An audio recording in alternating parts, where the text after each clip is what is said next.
चालू करते हैं। तेषाम् एवानुकंपार्थम् अहम् अज्ञानजं तमः नाशयामि आत्मभावस्थो ज्ञानदीपेन भास्वता। तो क्या बोल रहे भगवान? मैं उन पर विशेष कृपा करने के हेतु उनके हृदय में वास करते हुए ज्ञान के प्रकाशमान दीपक के द्वारा अज्ञानजन्य अंधकार को दूर करता हूँ। तो भगवान क्या करते हैं? उनको तेषाम एवानुकंपार्थम, है ना, विशेष कृपा अनुकंपा दिखाने के लिए अहम अज्ञानजम तमहा, हृदय में वास करते हैं उनके, और उनका अज्ञानजन्य अंधकार को दूर करते हैं। कैसे दूर करते हैं? नाशयामी, आत्मभावस्तु, मैं उसका विना दूर करते हैं, नाशयामी, है ना। आत्मभाव मतलब हृदय में, है ना। कैसे? ज्ञान का दीपक जगाकर, ज्ञान का दीपक भगवान उनके हृदय में जाके जगाते हैं एक विशेष अनुकंपा के कारण, और पूरा उनका अंधकार दूर करते हैं, है ना, ऐसे बोल रहे। ठीक है।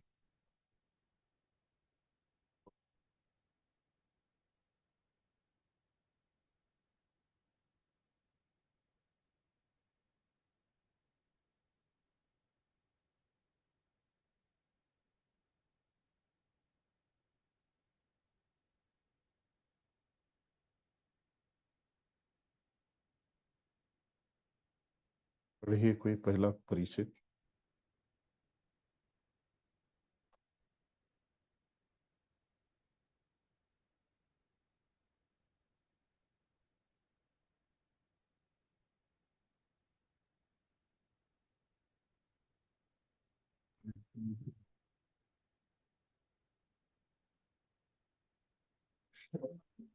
जब भगवान चैतन्य बनारस में हरे कृष्ण के कीर्तन का प्रवर्तन कर रहे थे, तो हजारों लोग उनका अनुसरण कर रहे थे। तत्कालीन बनारस के अत्यंत प्रभावशाली एवं विद्वान काशानंद सरस्वती उनको भावुक कहकर उनका उपहास करते थे। कभी कभी भक्तों की आलोचना दार्शनिक यह सोचकर करते हैं कि भक्तगण अहंकार में है और दार्शनिक दृष्टि से भोले भाले भावुक हैं, किंतु यह तथ्य नहीं है।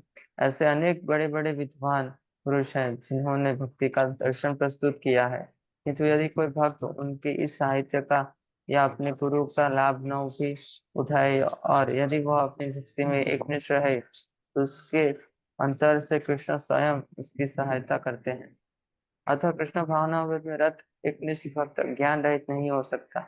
इसके लिए इतनी ही योग्यता चाहिए कि वह पूर्ण कृष्ण भावनामृत में रहकर भक्ति संपन्न करता रहे। धन्यवाद।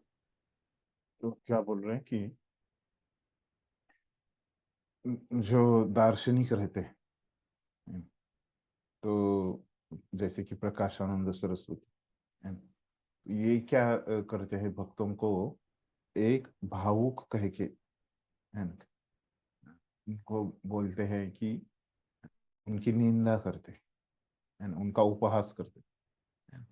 और क्यों ऐसे करते हैं? क्योंकि वो लोग ज्ञान नहीं करते, केवल नाचते हैं, गाते हैं, है ना, भक्ति में लगे रहते हैं। तो यहाँ पे कारण भी बताया प्रभुपाद ने, है ना। वो क्या करते हैं कि भक्तगण अंधकार में है और दार्शनिक दृष्टि से भोले भाले भावुक है ना, ऐसे उनकी समझ रहती है। उनको लगता है भक्तों के बारे में ऐसे, जब भक्त नाचते हैं, गाते हैं, है ना। लेकिन प्रभुपाद बोल रहे कि ये तथ्य नहीं है ना। अनेक बड़े बड़े विद्वान पुरुष है जिन्होंने भक्ति का दर्शन प्रस्तुत किया है ना। बहुत बड़े बड़े विद्वान है वो, भक्ति के बारे में, भक्ति का तत्व ज्ञान बताते हैं, दर्शन बताते हैं।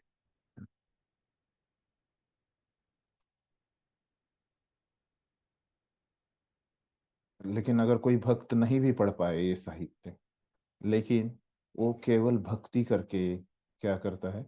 उसके अंतर से कृष्ण स्वयं उसकी सहायता करते हैं।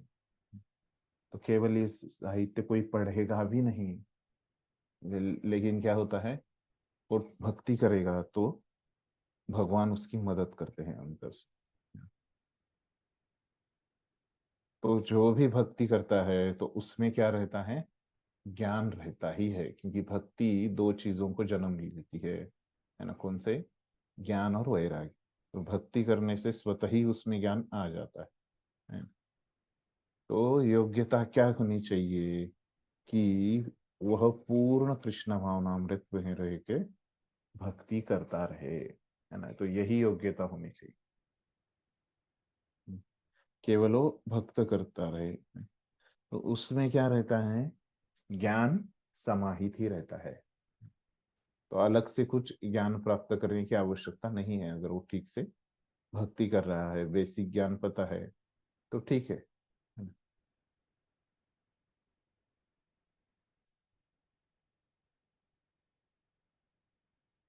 आगे का पढ़ी। आधुनिक दार्शनिकों का विचार है कि बिना विवेक के शुद्ध ज्ञान प्राप्त नहीं किया जा सकता। उनके लिए भगवान का उत्तर है, जो लोग शुद्ध भक्ति में रत है, भले ही वे पर्याप्त शिक्षित न हो तथा वैदिक नियमों से पूर्णतया अवगत न हो, किंतु भगवान उनकी सहायता करते ही है, जैसा कि इस श्लोक में बताया गया।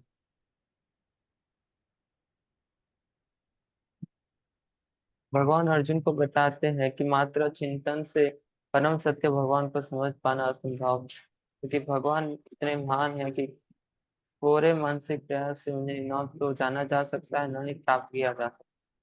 भले ही कोई लाखों वर्षों तक चिंतन करता रहे, किंतु यदि भक्ति नहीं करता, यदि वह परम सत्य का प्रेमी नहीं है, तो उसे कभी भी कृष्ण या परम सत्य समझ में नहीं आएंगे। परम सत्य कृष्ण केवल भक्ति से प्रसन्न होते हैं, और अपनी अचिंत्य शक्ति से वे शुद्ध भक्त के हृदय में स्वयं प्रकट हो सकते हैं। शुद्ध भक्त के हृदय में तो कृष्ण निरंतर रहते हैं, और कृष्ण की उपस्थिति सूर्य के समान है, इसके द्वारा अज्ञान का अंधकार तुरंत दूर हो जाता है। शुद्ध भक्त पर भगवान की यही विशेष कृपा है। धन्यवाद। क्या बोल रहे हैं यहाँ पे, जो आधुनिक है ना, तो ये आधुनिक दार्शनिक क्या सोचते हैं कि बिना विवेक के, है ना, शुद्ध ज्ञान प्राप्त नहीं किया जा सकता। अगर ज्ञान किसी को प्राप्त करना है तो उनको क्या करना पड़ेगा, अ, विश्लेषण करना पड़ेगा, है ना।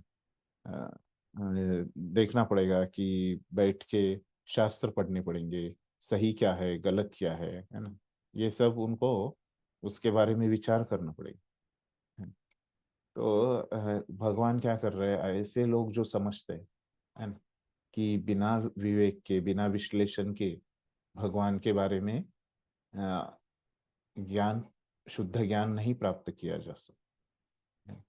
तो अ, इनके लिए भगवान इस श्लोक में उत्तर दे रहे हैं, है ना। तो क्या उत्तर दिया भगवान ने इस श्लोक में, तो भगवान बोल रहे हैं कि भक्त अगर भले ही शिक्षित ना हो तो क्या करते हैं, अ, वैदिक नियमों से पूर्णतया अवगत न हो, मैं उसकी सहायता करता हूँ, विशेष कृपा उसके ऊपर करता हूँ।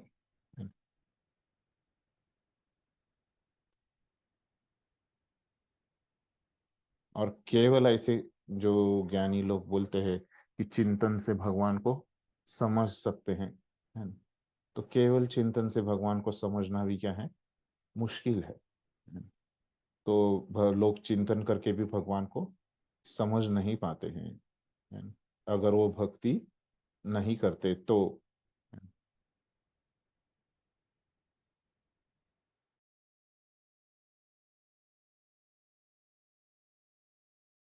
भक्ति नहीं करता तो परम सत्य भगवान उसको कभी समझ में नहीं आएंगे, है ना, उसके चिंतन से। भगवान भक्तों के हृदय में हमेशा रहते हैं, है ना। तो वहां पे भगवान कैसे रहते हैं, वहां पे एक उपमा दे रहे हैं, है ना। तो एक सूरज की तरह, है ना, जो दिए की तरह, सूरज की तरह दिए की तरह रहते हैं जो प्रकाश देता है। और वो प्रकाश से क्या करते हैं भगवान, जो हृदय में अंधकार है वो दूर करते हैं। इस प्रकार के विशेष कृपा वो करते हैं और वो अपने भक्तों को मदद करते हैं। इस- अगला पढ़िए। करोड़ों जन्मों के भौतिक संसार के कलमश के कारण मनुष्य का हृदय भौतिकता के मल धूलि से आच्छादित हो जाता है, किंतु जब मनुष्य भक्ति में लगता है और निरंतर हरे कृष्ण का जप करता है तो यह मैल तुरंत दूर हो जाता है और उसे शुद्ध ज्ञान प्राप्त होता है। परम लक्ष्य विष्णु को इसी जप तथा भक्ति से प्राप्त किया जा सकता है, अन्य किसी प्रकार के मनोधर्म या तर्क द्वारा नहीं। शुद्ध भक्त जीवन की भौतिक आवश्यकताओं के लिए चिंता नहीं करता है, न तो उसे कोई और चिंता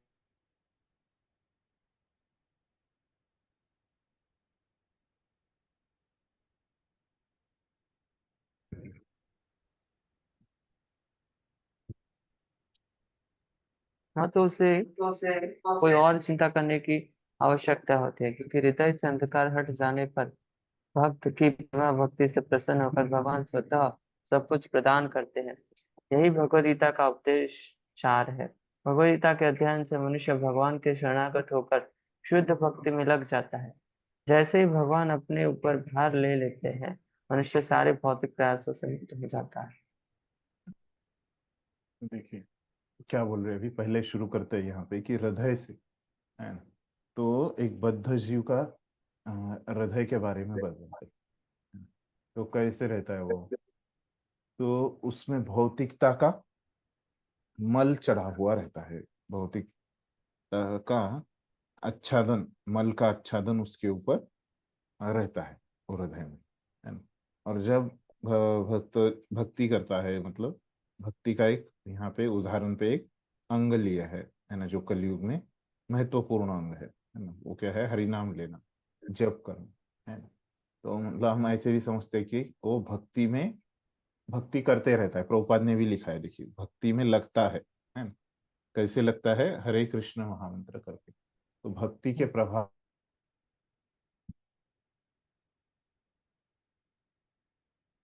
जाता है, तुरंत बोल रहे प्रभुपाद ने, तुरंत दूर हो जाता है। और उसको क्या होता है, शुद्ध ज्ञान प्राप्त होता है ना। ये तो भक्ति से ऐसे होता है। लेकिन जो मनोधर्म है, मतलब जो ज्ञान का मार्ग है, जिसमें विवेक वगैरह वो इस्तेमाल करते हैं, है ना, तर्क विवेक, है ना। तो उससे वो प्राप्त नहीं होता है। भक्ति से वो प्राप्त किया जा सकता है ना। इस प्रकार से लिख रहे हैं प्रभुपाद। फिर बताते हैं कि फिर भक्त तो ऐसे भक्ति करेगा तो उसका पेट का कैसे होगा, उसकी भौतिक आवश्यकताओं का कैसे होगा। लोग पूछते हैं फिर, आपके जैसा अगर सब लोग भक्ति में लगे तो कैसे चलेगी दुनिया, है ना। भौतिक आवश्यकताएं कैसे पूरी हो जाएगी, है ना। तो वो चिंता नहीं करता, न तो उसे कोई और चिंता करने की आवश्यकता है। तो वो चिंता नहीं करता। क्यों क्यों नहीं करता, उसके हृदय से अंधकार हट जाने पर भक्त की प्रेमा भक्ति से प्रसन्न होकर भगवान स्वतः सब कुछ प्रदान करते हैं, है ना। तो ऐसे भक्त के लिए जिसपे ये विशेष कृपा कर रहे हैं भगवान, है ना, उसके हृदय का अंधकार दूर करने की, है। तो उसको क्या करते हैं भगवान, उसको सब कुछ प्रदान भी कर देते हैं। योगक्षेमम वहाम्यहम्। लेकिन उसके पहले भक्त क्या करता है, भक्ति करता है, बाद में भगवान ऐसे उसको आदान प्रदान करते हैं। तो फिर बाद में बताते हैं कि निष्कर्ष क्या है। तो उपदेशों का जो सार है भगवत गीता में, है। तो वहां पे बताते हैं कि भगवत गीता के अध्ययन से मनुष्य भगवान के शरणागत होकर भक्ति में लग जाता है। तो भगवत गीता का यही सार है कि हमारे भगवान को प्राप्त करने के बहुत सारी तरीके, है ना। ब्रह्म भगवान को आप ब्राह्मण के स्तर पे प्राप्त करना चाहते हो, परमात्मा के स्तर पे है, या भगवान के स्तर पे प्राप्त करना चाहते हैं, है ना? और भगवान के स्तर पे भी प्राप्त करना है ना? तो आपको क्या है कि सर्वश्रेष्ठ मार्ग कौन सा है? भक्ति है ना? ऐसे ही बताते हैं। आपने वो उपमा सुनी होगी कई कैसे, शॉपिंग मॉल की। तो भगवत गीता जैसे शॉपिंग मॉल में अनेक प्रकार के पेन रहते हैं, अनेक प्रकार के नोटबुक रहते हैं। लेकिन सभी तो पेन तो लिखने के लिए ही रहता है। तो वैसे ही भगवत गीता में क्या बताया कि भगवान को कैसे प्राप्त करना है, इस पद्धति के वहां पे अनेक अनेक पर्याय बताए गए। कर्म योग है, ज्ञान योग है, ध्यान योग है, अष्टांग योग है। तो ये सब अलग अनेक मार्ग बताए गए हैं, लेकिन भक्ति योग कैसे श्रेष्ठ है इसमें, है ना? तो यही भगवत गीता का सार है। फिर आगे बताते हैं कि जैसा कि भगवान अपने ऊपर भार लेते हैं, मनुष्य सारे भौतिक प्रयासों से मुक्त हो जाता है।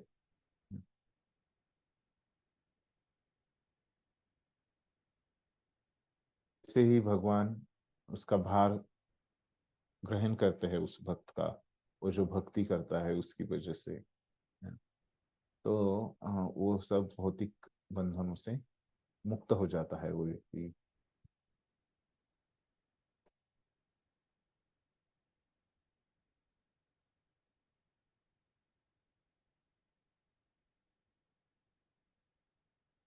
यहाँ पे हमने क्या समझा कि केवल हम भगवान को भक्ति से ही समझ पाते हैं, है ना? भगवान स्वयं हमको हृदय में आके वो अ, ज्ञान का दिया लगा के अंधकार को दूर करते हैं।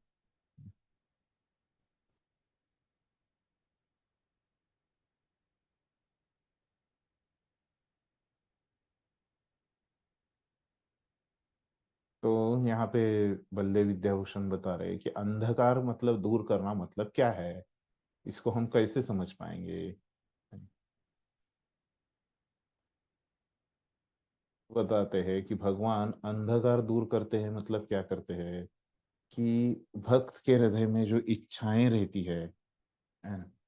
तो वो जो इच्छाएं रहती है, वो भगवान को छोड़ के अन्य किसी चीज के बारे में जो इच्छाएं हैं, है ना? क्यों ऐसी इच्छा रहती है? क्योंकि वो अज्ञानी रहता है ना? उसको समझता नहीं कि केवल भगवान के लिए ही हमको इच्छा करनी चाहिए, क्योंकि वो बहुत अनादिकाल से क्या है, बद्ध है ना?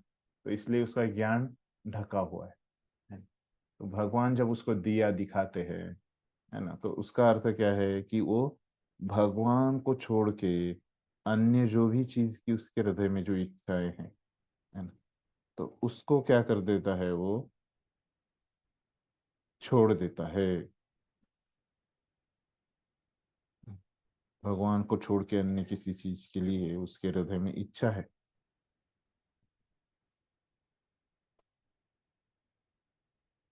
क्या कर देता है, त्याग देता है इच्छाएं, है ना? क्यों त्याग देता है? क्योंकि उसकी अज्ञानता नष्ट होती है भगवान की विशेष कृपा से। और भगवान कैसे होते हैं? भक्ति से ही संतुष्ट होते हैं। जो कुछ भी हमारी आवश्यकता है योगक्षेम भगवान पूरी करते हैं वहां में हम।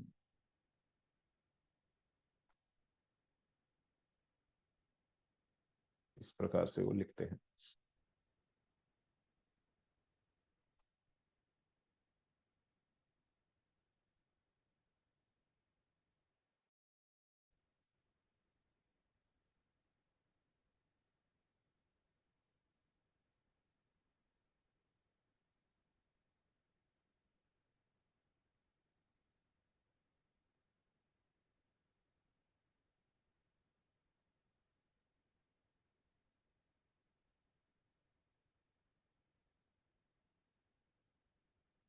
ठीक है।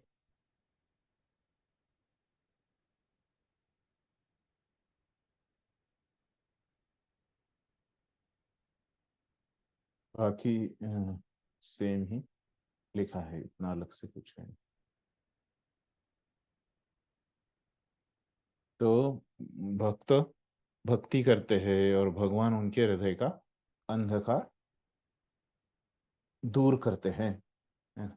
तो कृष्णा क्या करते हैं, जैसे बलदेव विद्याभूषण ने बताया कि भक्तों की इच्छा को क्या करते हैं, शुद्ध करते हैं।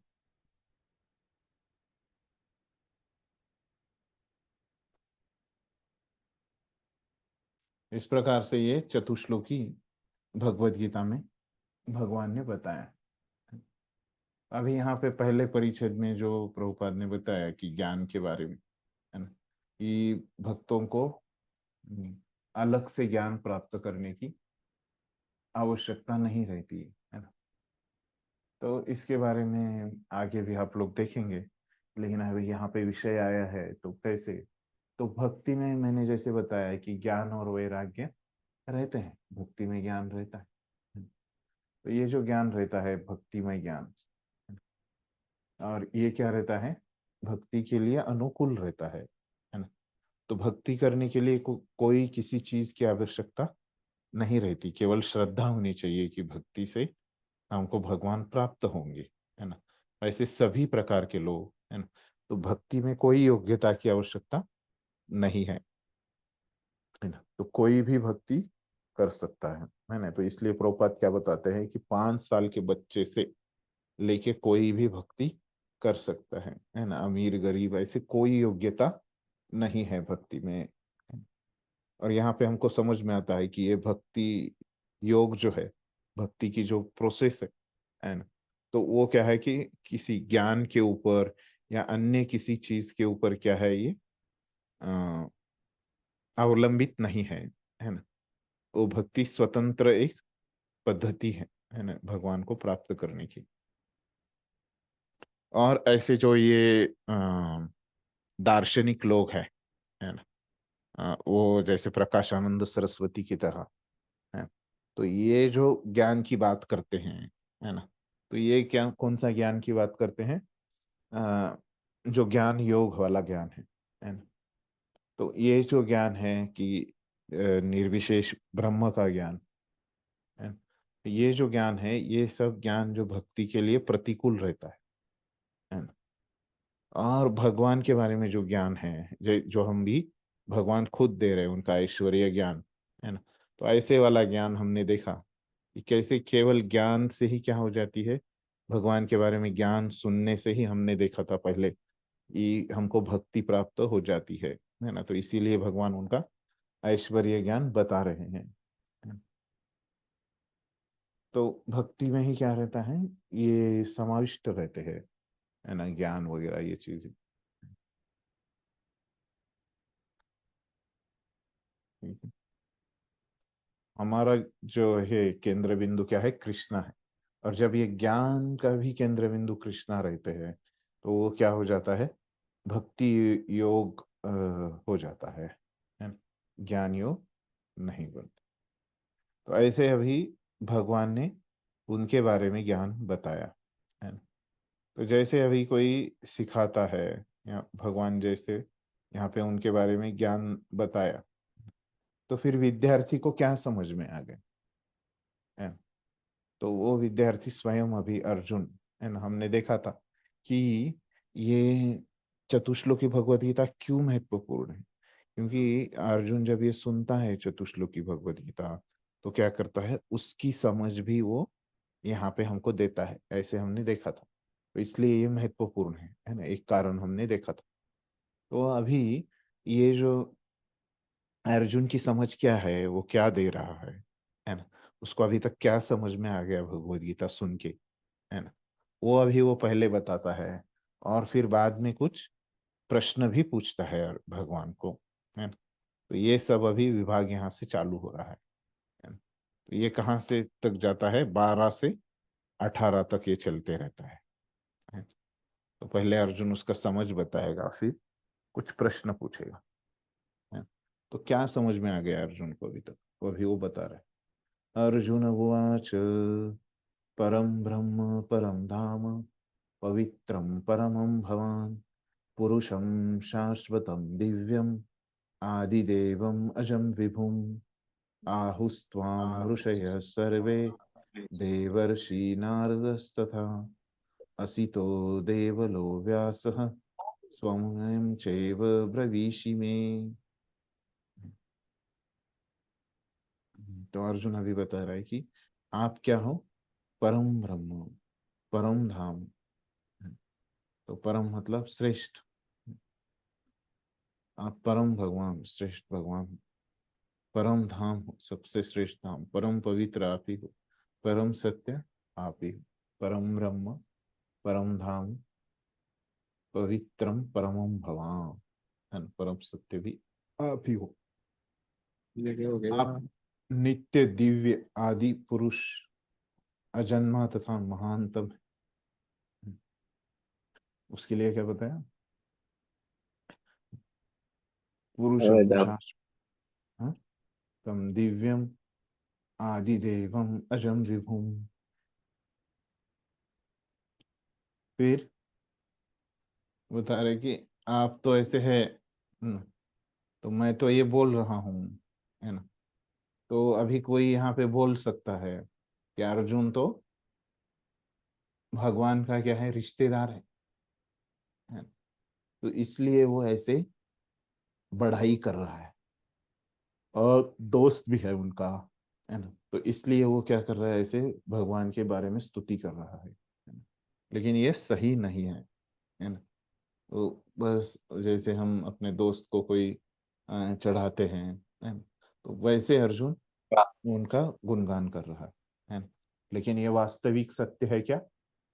नहीं है ना? ऐसे कोई बोल सकता है ना? तो इसके बारे में अर्जुन वो ऐसे कोई नहीं बोले, है ना?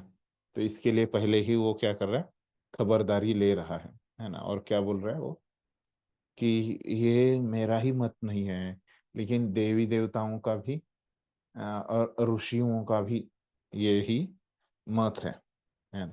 तो उसमें क्या बताते हैं कि ऋषियों के नाम वो खास करके लेता है ना? कि नारद, असित, देवल, व्यास, है ना? तो ये लोगों का भी यही मत है, मेरा ही नहीं। इन ऐसे महान ऋषियों का भी एक ही मत है कि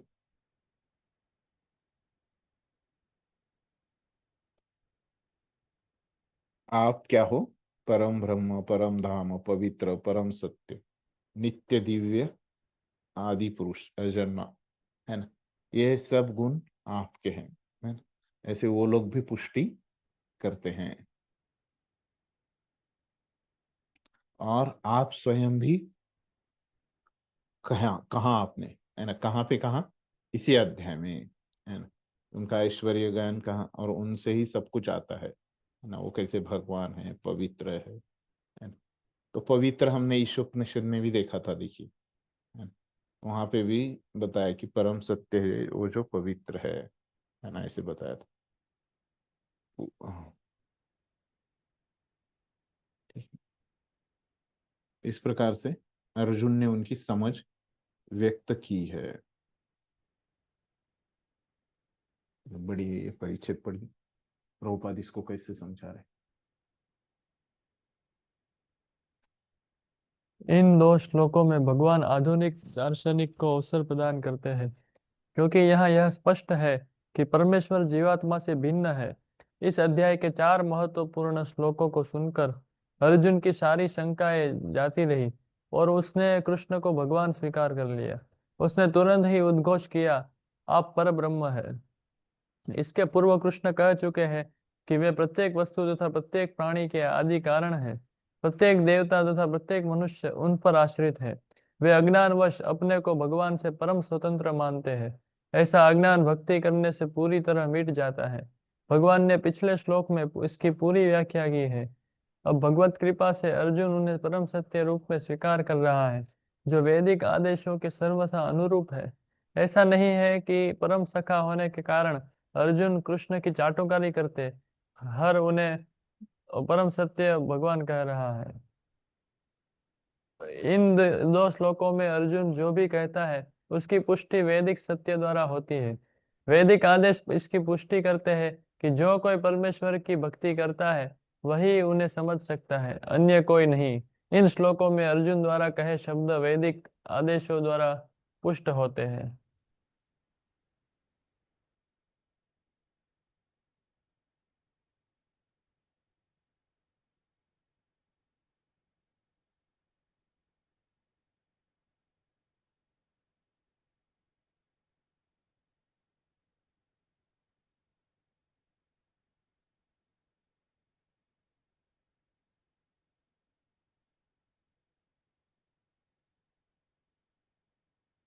इस परिच्छेद में क्या बोल रहे प्रभुपाद विशेषता कि ये जो दो श्लोक अर्जुन ने कहे हैं, है ना, तो ये आधुनिक दार्शनिक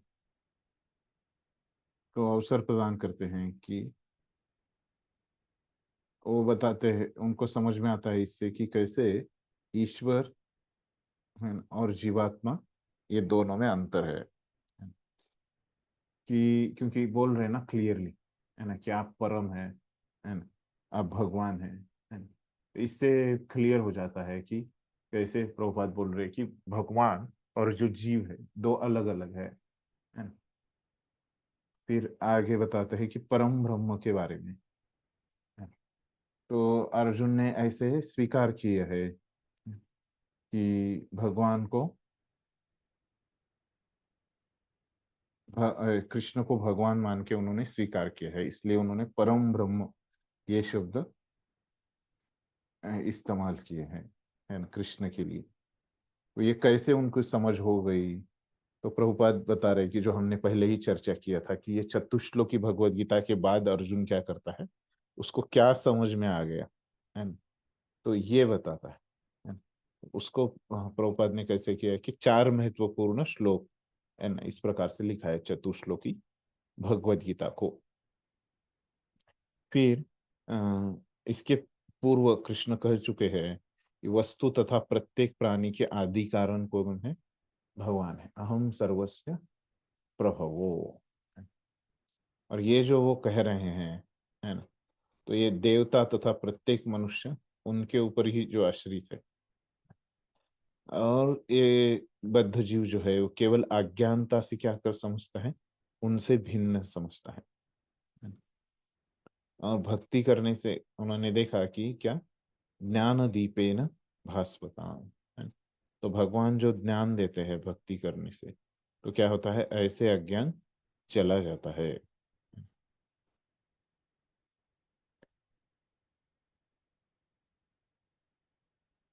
और फिर बाद में प्रभुपाद क्या बोल रहे कि भगवत कृपा से अर्जुन उन्हें परम सत्य रूप में स्वीकार कर रहा है ना। तो ये भगवान की विशेष कृपा है कि अर्जुन उनको स्वीकार कर रहा है। कैसे समझता है कि अर्जुन ये भगवान की विशेष कृपा है, ये पिछले श्लोक में ही भगवान ने बताया है ना, कि तेषाम एवाणुकंपार्थम, ये मेरी अनुकंपा ही है ना, कि वो जीव के हृदय का अज्ञान नष्ट करते हैं, है ना। तो भगवान ने वो अज्ञान नष्ट करने के बाद ही क्या है, अर्जुन के हृदय में भी वैसे अज्ञान था, है ना, जो भगवान ने नष्ट किया उसकी भक्ति से। और अभी क्या हो रहा है, उसको समझ में आ रहा है, उसने स्वीकार किया, है ना। इसलिए वो भगवान को क्या बोल रहा है, परम सत्य बोल रहा है ना।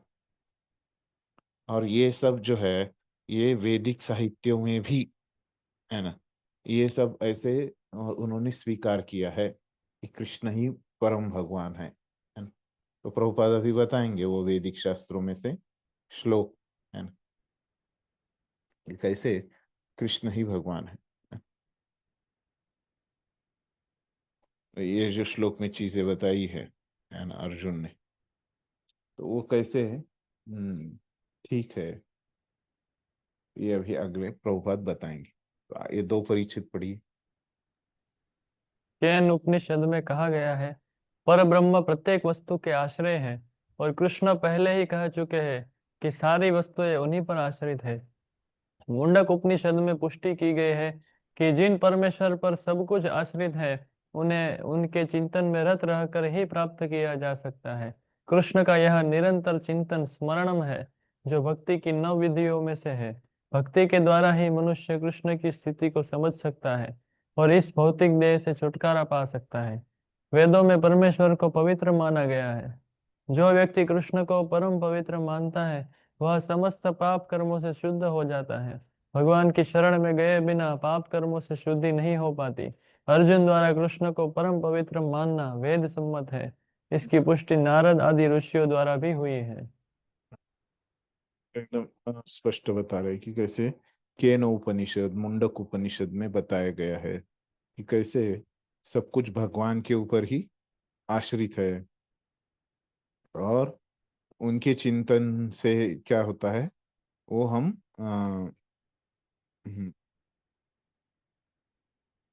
के चिंतन में रत रहकर ही प्राप्त कर सकते हैं उनका, अ, उनकी कृपा, है ना, उनके ऊपर आश्रित रह के ही, है ना, उनकी विशेष कृपा हम प्राप्त कर सकते हैं।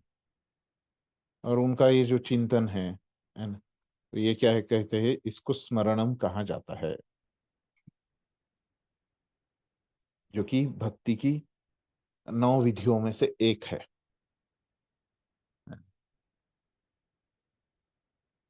और जैसे पहले भी पिछले श्लोक में भी कहा गया है कि भक्ति से ही भगवान को समझा जा सकता है, तो वही बात यहाँ पे प्रभुपाद ने दोहराई है। और फिर बताते हैं कि वेदों में भगवान को पवित्र भी माना गया है, जो यहाँ पे हमने देखा कि पवित्र भी एक शब्द है। जो व्यक्ति कृष्ण को परम पवित्र मानता है वह समस्त पाप कर्मों से शुद्ध हो जाता है। जो भगवान को अश्नावीरम अशुद्ध अपाप विद्धम, तो भगवान की शरण में गए बिना पाप कर्मों से शुद्ध नहीं हो पाती है। तो भगवान की शरण लिए बिना क्या होता है कि हम पाप कर्मों से दूर नहीं जा पाते है। और अर्जुन का जो ये समझ है, प्रोपाद बोल रहे कि ये कैसे वेदों में भी कहा गया है ना। अर्जुन बस अभी ऐसे उनको यहाँ पे बहुत अच्छा शब्द लिखा था उन्होंने कि चाटुकारी, है ना। तो अर्जुन है वो चाटुकारी नहीं कर रहा है। तो बस ऐसे भगवान को, उसको क्या बोला है इंग्लिश में चाटुकारी को, कि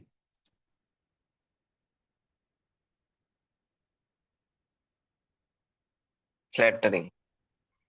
हाँ फ्लैटरिंग, मतलब कि स्तुति करना, है ना, खोटी मतलब ऐसे चढ़ाने टाइप, है ना। तो इस प्रकार से नहीं कर रहा है अर्जुन। क्यों क्यों नहीं कर रहा है, हम कैसे समझ पाते हैं। जैसे यहाँ पे प्रभुपाद ने बताया कि वो वेदों से भी सम्मत है, और बड़े बड़े जो ऋषि है ना, वो भी यही बात बता रहे हैं, है ना, कि कृष्ण में ये सब गुण है। पहले आगे पढ़िए आगे का।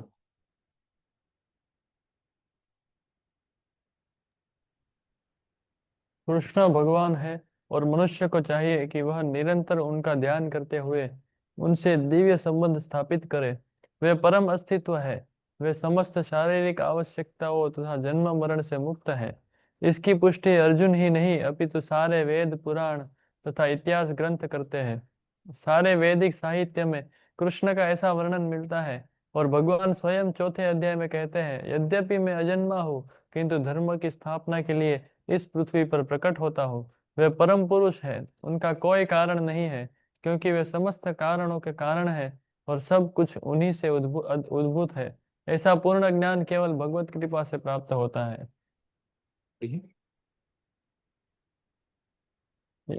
यहाँ पर अर्जुन कृष्ण की कृपा से ही अपने विचार व्यक्त करता है। यदि हम भगवत गीता को समझना चाहते हैं तो हमें इन दोनों श्लोकों के कथनों को स्वीकार करना होगा। यह परंपरा प्रणाली कहलाती है, अर्थात गुरु परंपरा को मानना। परंपरा प्रणाली के बिना भगवत गीता को नहीं समझा जा सकता। यह तथाकथित विद्यालयी शिक्षा द्वारा संभव नहीं है।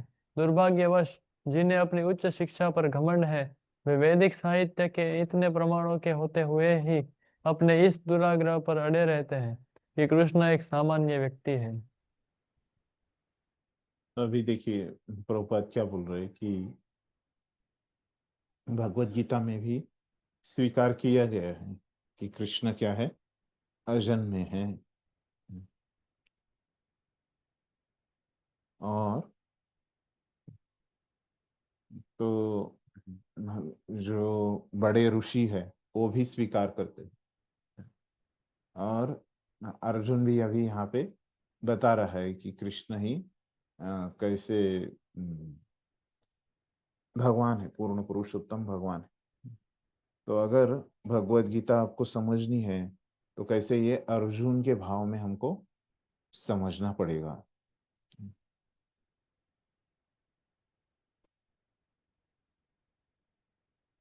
और भगवान की कृपा से ही ऐसे हम समझ पाते हैं, जैसे यहाँ पे बोल रहे हैं कि भगवान की कृपा से ही अर्जुन क्या कर पाया, व्यक्त कर पाया वो कि कैसे भगवान है।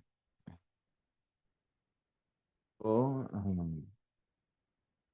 तो ये भगवत गीता को ही हम कैसे नहीं समझ पाते, ये भी प्रभुपाद ने बताया है कि ये भगवत गीता जो है उच्च शिक्षा पर घमंड है ना, जिनको है ऐसे लोगों के द्वारा समझी नहीं जा सकती, बल्कि कैसे समझी जा सकती है कि केवल गुरु शिष्य परंपरा से ही ये भगवत गीता समझी जा सकती है। और लोगों को कैसे एक प्रभुपाद ने जो बोला घमंड है ना। और ये हम कैसे समझ सकते हैं कि तो इतने बार वैदिक साहित्यों में बताया गया है, क्या बताया गया है कि कैसे कृष्ण एक सामान्य व्यक्ति नहीं है ना, वो पूर्ण पुरुषोत्तम भगवान है। तो इतनी बार बताने पर भी ये लोग स्वीकार नहीं करते है ना। तो इससे समझ में आता है कि ये लोग घमंडी है। इस प्रकार से प्रभुपाद लिख रहे हैं। तो यहाँ पे अर्जुन की समझ दी गई है।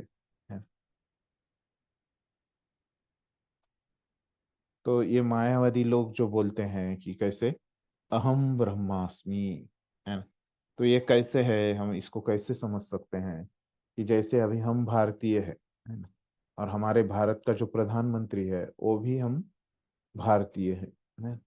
तो मैं भारतीय हूँ इसलिए मैं बोलूंगा कि मैं भारत का प्रधानमंत्री हूँ है ना? तो ये सही नहीं है ना? तो उसी प्रकार से मैं ब्राह्मण हूँ है ना, मैं जीवात्मा हूँ है ना, भगवान का अंश हूँ। और भगवान भी ब्राह्मण है ना, वो सच्चिदानंद विग्रह है। तो इतना अगर कोई समझता है ना, तो क्या होता है कि अ, मतलब अ, भगवान ये जो अ, अ, परम भगवान है ना, तो ऐसे इतने वाक्य देने पर वेदों में है ना, तो ये लोग नहीं समझ पाते। और मैं एक उदाहरण दे रहा था, सॉरी। तो उसमें क्या बता रहे थे कि मैं भारतीय हूँ है ना, तो मैं भारतीय हूँ होने से क्या होता है कि मैं भारत देश का प्रधानमंत्री भी क्या है, भारतीय है। और मैं बोलूंगा कि मैं भारतीय हूँ है ना। तो ये मायावादी लोग कैसे बोलते हैं कि मैं ब्राह्मण हूँ और भगवान भी ब्राह्मण है ना। तो इसलिए क्या, कि मैं भगवान हूँ है ना, ऐसे बोलते हैं ये लोग।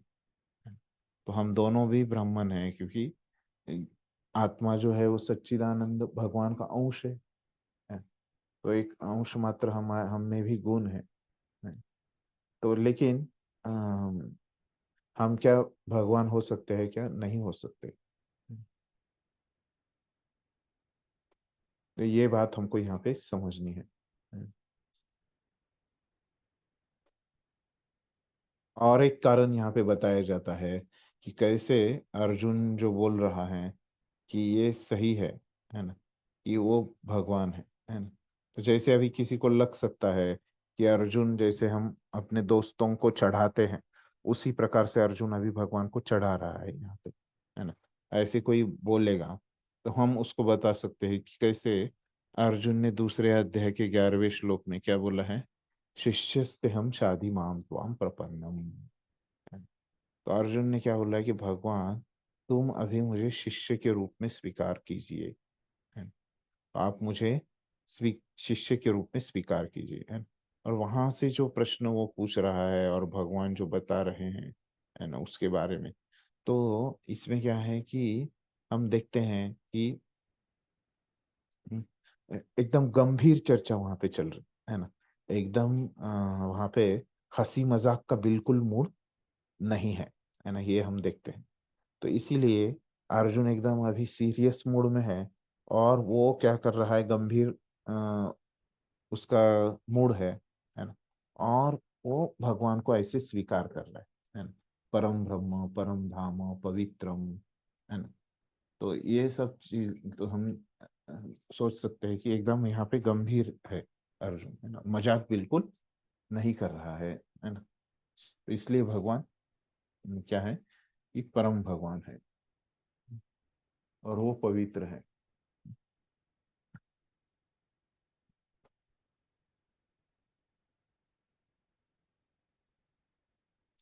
तो दोनों की आवश्यकता रहती है ना।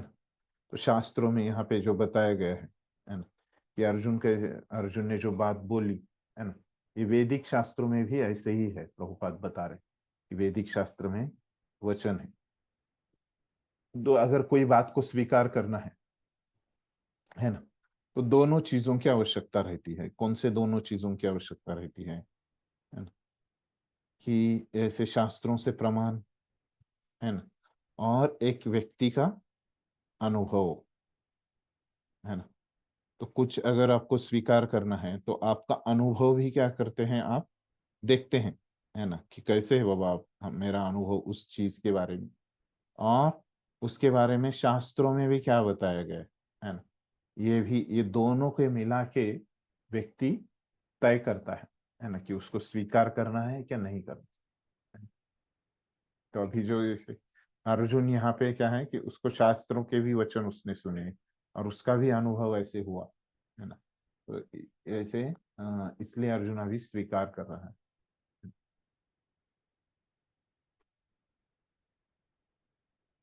तो ऐसे ही ये दोनों की आवश्यकता रहती है।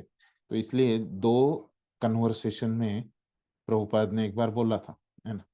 तो आपको, आपने देखा होगा कि जब प्रभुपाद भक्तों से चर्चा करते थे, है ना, उनके शिष्यों से, तो कभी कभी वो क्या करते थे, एक नास्तिक का नास्तिक की भूमिका ले लेते थे, है ना, और उनके शिष्यों को प्रश्न पूछते थे, बराबर, है ना। तो एक बार ऐसे ही चल रहा था, है ना, उनके शिष्यों के साथ उनका कन्वर्सेशन, है ना। तो तो प्रभुपाद एक बार प्रश्न पूछते हैं कि हमको कृष्ण को पूर्ण पुरुषोत्तम भगवान करके क्यों स्वीकार करना चाहिए, है ना? इस प्रकार का प्रश्न प्रभुपाद भक्तों को, उनके शिष्यों को पूछते हैं, है ना? तो भक्त लोग पूछते हैं, बोलते हैं फिर, है ना, कि पराशर मुनि ने बोला है कि वो 6 ऐश्वर्य जो है ना, वो कृष्ण के पास है ना? और बहुत सारे जो अथॉरिटी है ना, वो भी बोलते हैं, जैसे यहाँ पे बताया गया है, ऋषि है ना, वो भी बोलते हैं ना? और वेदों में भी बताया गया है कि कृष्ण भगवान है ना। ऐसे उनके विद्यार्थी उत्तर देते हैं, है ना, ये सभी सही उत्तर है ना? तो इन प्रभुपाद बोलते हैं कि और एक चीज है ना, वो क्या है कि जब हम कृष्ण के नामों का जप करते हैं तो क्या होता है, हमको एक बहुत अच्छा अनुभव होता है ना? तो हमको बहुत अच्छा लगता है ना? तो जब हम भक्ति करते हैं तो हमको बहुत अच्छा अनुभव आता है ना, इस प्रकार से प्रभुपाद बोल रहे। तो इसलिए को है, कृष्ण जो है वो कौन है, परम भगवान है ना? इस तरह से भी प्रभुपाद एक बार बताते हैं उनके कन्वर्सेशन में, फिर दूसरी बार बताते हैं, हाँ, दूसरी बार अभी दूसरी जगह पे कन्वर्सेशन होता है। तो प्रभुपाद अभी सेम प्रश्न पूछते हैं, है ना, कि कृष्ण को हमको क्यों पूर्ण पुरुषोत्तम भगवान करके स्वीकार करना है। तो यहाँ पे भी भक्त लोग अलग अलग उत्तर देते रहते हैं, है ना? तो फिर लेकिन वहां का एक भक्त रहता है जो पुराने कन्वर्सेशन में था, तो फिर वो बताता है ना, कि अभी हम जब भक्ति करते हैं तो हमको बहुत अच्छा लगता है, हमारा बहुत अच्छा अनुभव होता है ना। तो ऐसे वो बताता है, लेकिन इस बार प्रभुपाद क्या बताते हैं कि नहीं, है ना, क्योंकि भगवत गीता कहती है कि कृष्ण पूर्ण पुरुषोत्तम भगवान है ना। इसलिए भगवान को हमें क्या करना चाहिए, पूर्ण पुरुषोत्तम भगवान बोल के स्वीकार करना है, ऐसे बताते हैं। यहाँ पे मुद्दा क्या है कि दोनों चीजों की आवश्यकता है ना, शास्त्रों के प्रमाणों की भी आवश्यकता है ना, स्वीकार करने के लिए भगवान पूर्ण पुरुषोत्तम भगवान है ना, और हमारे अनुभव की भी आवश्यकता है। अगर सिर्फ अगर हम शास्त्रों पे चर्चा करेंगे, है ना, तो फिर क्या हो जाएगा, वहां पे बस वाद विवाद ही चलते रहेंगे। तो एक बार क्या हो जाएगा, प्रभुपाद के समय पे भक्त लोग क्या करना चाहते थे, वहां पे विदेश में एक विद्यापीठ में वो एक कोर्स चालू करना चाहते थे, हैं। फिर वहाँ वहाँ पे वो विद्यापीठ में कैसे रहता है, हिंदू तत्वज्ञान का एक विभाग रहता है ना, उधर के विद्यापीठों में, है ना। तो वहाँ का जो ये था, प्रमुख था वो विभाग का, हिंदू तत्वज्ञान के विभाग का जो प्रमुख था, है ना, वो बताता है कि आपका जो ये हरिनाम है, इसको कुछ शास्त्रों का आधार नहीं है ना। है, शास्त्रों से बहुत सारे रेफरेंसेस लेके, है ना, जैसे हरे नाम वर्ष है, हरे नाम हरे नाम है केवलम, ऐसे बहुत सारे श्लोक लेके, है ना, प्रभुपाद क्या करते हैं कि उनको भेजते हैं, है ना, वो जो विभाग प्रमुख रहता है उनको, है ना। लेकिन वो जो विभाग प्रमुख रहता है, वो इसको पूरी तरह से अस्वीकार करता है ना, और वो खुद भी ऐसे करता है, ऐसे श्लोक भेजता है कि वैसे उसमें परम सत्य को, अ, ये कृष्ण को परम सत्य बोल के स्वीकार नहीं किया जा सकता है। तो ऐसे श्लोक वो भेजता है ना? और वो स्वीकार ही नहीं करता है। तो मतलब मुद्दा यहाँ पे क्या है कि केवल शास्त्रों पे हम चर्चा करेंगे तो क्या हो जाएगा, उसमें वाद विवाद बढ़ेगा ही, है ना? तो हम हमारा क्या है कि हम उसमें तो इसीलिए दोनों की आवश्यकता है ना, केवल शास्त्रों के रेफरेंसेस से काम नहीं होगा। तो भक्ति योग जो है ना, इसका हम अनुभव कर सकते हैं। और वो अनुभव कैसे रहता है, वो इसको हम दोबारा भी अनुभव कर सकते हैं अगर हम ठीक से भक्ति कर रहे हैं तो, है ना। और वो क्या है कि अनुभव का हम अंदाज भी लगा सकते हैं, है ना, कि कितना अनुभव होने वाला है भक्ति करके, आनंद का कितना अनुभव हो सकता है। तो इस प्रकार से दोनों चीजों की आवश्यकता है, भगवान को पूर्ण पुरुषोत्तम बोल के स्वीकार करने में।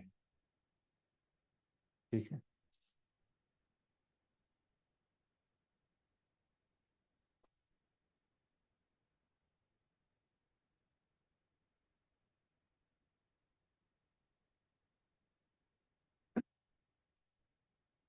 हम्म,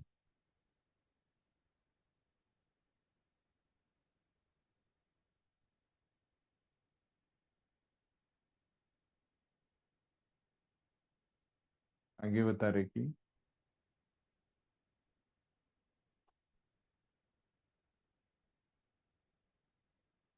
यहाँ पे हम क्या सीख रहे हैं कि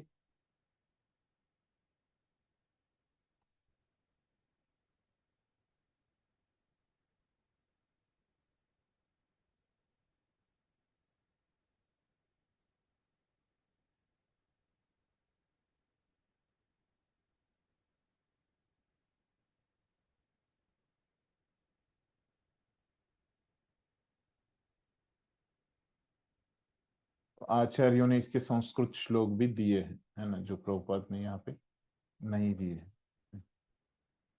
आपको चाहिए तो मैं भेज सकता हूँ।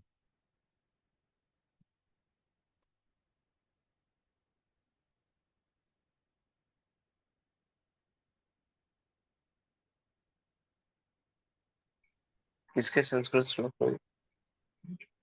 हाँ, ये जो यहाँ पे प्रभुपाद ने बोला है ना कि ये वेदों में भी इसका कहा गया है। प्रभुपाद ने इसको संस्कृत उसका दिया नहीं, डायरेक्ट भाषांतर दिया है ना। Yes. वो संस्कृत भी दिया है। आपको चाहिए तो मैं चैट में डाल देता हूँ, चाहिए तो ले लीजिए। इसे पढ़ते हैं तो थोड़ा आसान है। क्या बोल रहे थे? इसमें ठीक से नहीं दिख रहा है, वो बलराम फॉन्ट नहीं आ रहा है इसमें। ठीक है, अब फोटो डाल।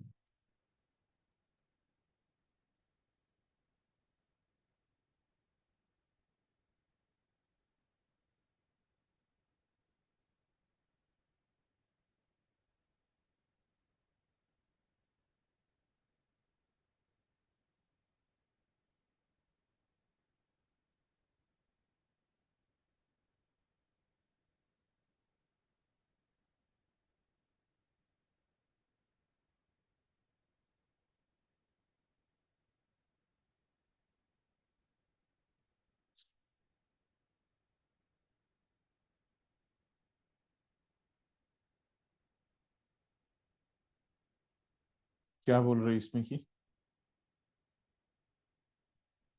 ज्ञात्वा देवम मुच्यते सर्व पापई, है ना। जब जीव जो है वो भगवान को समझता है ना, तो वो बंधनों से मुक्त हो जाता है ना। सर्व पापै सर्वम पापमानम तरति नैन्य पापम तरति। तो भगवान सब जो पाप है उनको परे रहते हैं, उनको सरपास करते हैं। जो पाप है वो भगवान को अच्छा भी नहीं करता है। ऐसे भी बृहदारण्यक उपनिषद में बताया है। सब यहाँ पे ओपन हो रहा है, वो मैंने जो भेजा उस संस्कृत। Yes, yes. और भी है दो, वो भी भेजता हूँ कि गोपाल तापनी उपनिषद और दोनों गोपाल तापनी उपनिषद के हैं।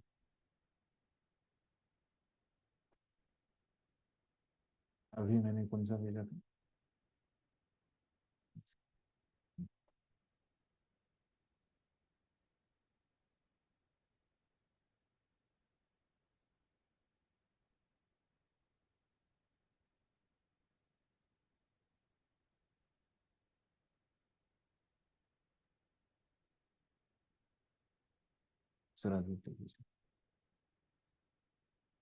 जो अभी मैंने भेजा उसमें क्या बताया गया है कि गोपाल तापनी उपनिषद के श्लोक बताए गए हैं।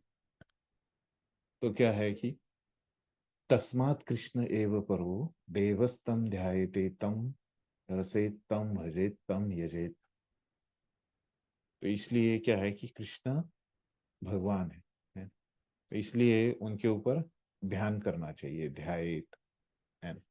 तम रसेत उनका आस्वादन करना चाहिए, तम भजेत उनकी सेवा करना चाहिए, तम यजेत उनकी पूजा करना चाहिए। इस प्रकार से बोल। ओम तत्सत इति जन्म जारभ्यम भिन्ना स्थावर एवं अर्चेद्योयम। मतलब क्या है कि जिसको ओम तत्सत बोला गया है ना, तो जिसको काटा नहीं जा सकता है ना, और जो अपने रूप में स्थित है, तो वो उसके बारे में क्या बोल रहे हैं। और जो दूसरे वस्तुओं से भिन्न है ना? जो कि क्या है कि दूसरी चीजों से वो कैसे भिन्न है। जो दूसरी चीजें हैं वो क्या करती है, जन्म लेती है और नष्ट होती है ना। वैसे वो नहीं है, वो ओम तत्सत है ना? इस प्रकार से बोल रहे हैं। ठीक है, तो ये हमने आचार्यों से भी इस श्लोक के बारे में देखा। ये अर्जुन की समझ है ना, ये भी हमने देखा। तो अभी ये 2 श्लोकों में अर्जुन ने अपनी समझ बताई। तो अगले और एक श्लोक में भी वो बताते है ना कि उनको क्या समझ में आ गया कृष्ण का उपदेश सुन के, है ना। ठीक है, तो यही आगे अगले वाले श्लोक में भी बता रहे हैं अर्जुन, है ना। अलग पॉइंट बताते, वो बताते हैं सर्वम एतद्रुतम मन्ये यन्माम वदसि केशव नहीं ते भगवन व्यक्तिम विदुर्देवान दानवा। अर्जुन क्या बोल रहा है कि हे कृष्ण, आपने मुझसे जो कुछ कहा है, जो कुछ अभी तक कहा है ना, उसे पूर्णतया सत्य मानता हूं। सर्वम एतद्रुतम मन्ये, सब कुछ है ना। सर्व मतलब ऐसे नहीं कि कुछ चीजें छोड़ देता हूं, है। सर्वम सब कुछ मैं मानता हूं। हे प्रभु, न तो देवतागण न असुरगण ही आपके स्वरूप को समझ सकते हैं, है ना? तो कोई आपको नहीं समझ सकता, है ना। देवतागण भी असुरगण भी नहीं समझ सकता। इन एक लोग आपको समझ सकते हैं, कौन से हमको प्रभुपाद ने पहले बताया है ना। कौन समझ सकता है?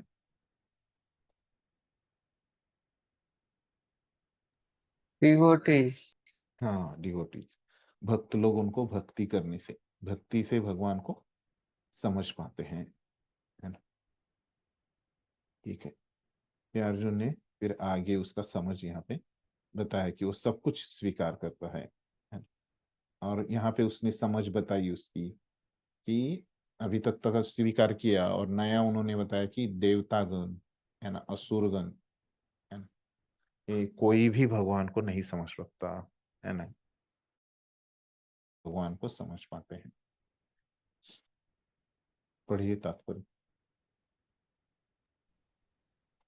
यहाँ पर अर्जुन इसकी पुष्टि करता है कि श्रद्धाहीन तथा असुरी प्रकृति वाले लोग कृष्ण को नहीं समझ सकते।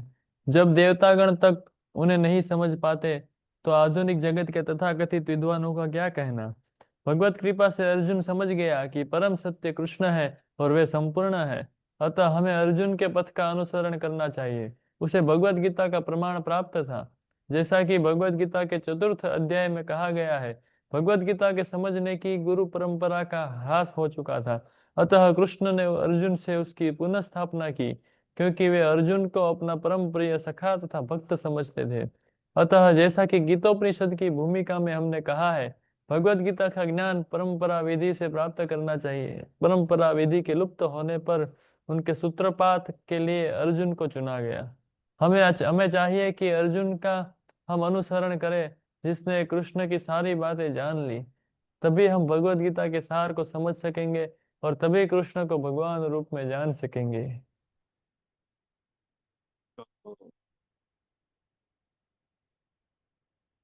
यहाँ पे प्रभुपाद ने जो बताया है ना, तो अर्जुन जो समझ पाया है ना, तो भगवान की कृपा से समझ पाया है ना। और जैसे हमने पहले प्रभुपाद ने बताया था हमको कि केवल भक्त ही जान पाते हैं, है ना। तो उसी प्रकार से तो कृष्ण ने उनको कृपा की है ना, इसलिए अर्जुन समझ पाया है ना। और यहाँ पे हमने देखा कि कैसे जिनकी श्रद्धा नहीं है ना, या जो असुरी प्रवृत्ति के है, वो इसको समझ नहीं पाते हैं, है ना। तो यहाँ पे प्रभुपाद लिख रहे हैं कि देवी देवताओं से तो भगवान को नहीं समझ पाते, है ना। तो ये आधुनिक जगत के विद्वान क्या समझ पाएंगे, है ना? तो देवी देवताओं से वो तो कम ही बुद्धिमान है ना, भले ही वो बुद्धिमान है, शास्त्रज्ञ है ना, लेकिन वो लोग कैसे समझ पाएंगे भगवान।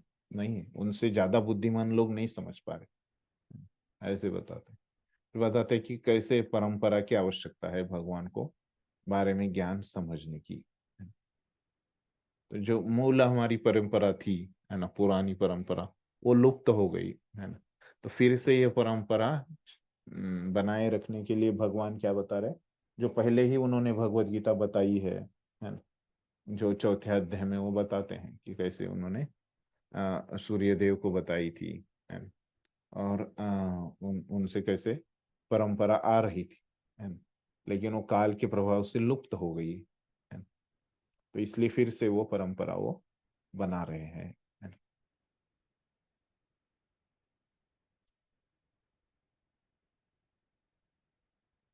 फिर आगे प्रभुपाद बताते हैं कि अर्जुन का जो भाव है ना? तो वो हमको लेना चाहिए कि जैसे अर्जुन ने क्या किया कि कृष्ण ने जो भी बोला है उसको पहले उन्होंने स्वीकार किया, है ना? तो ऐसे अगर हम करेंगे कि कृष्ण जो भी बोल रहे हैं, है ना, उसको अगर स्वीकार करेंगे तो ही क्या होता है, हम भगवत गीता को अ, समझ सकते हैं, है ना? इस प्रकार से वो कृष्ण की सारी बातें उन्होंने जान ली पहले, है ना? तभी भगवत गीता के सार को वो समझ सकेंगे, है ना? तो कृष्ण की सारी बातें हम जान लेंगे तभी क्या हो जाएगा, और स्वीकार कर लेंगे, तभी हम भगवत गीता के सार को समझ सकते हैं, है ना? और तभी हम कृष्ण को क्या कर सकते हैं, भगवान के रूप में समझ सकते हैं। इस प्रकार से प्रभुपाद बोल रहे हैं। तो आचार्यों से थोड़ा देखते हैं। तो यहाँ पे हमको समझ में आ गया जो प्रभुपाद ने बताया है ना? उस भाव में हमने सीखना चाहिए जो कि अर्जुन का भाव।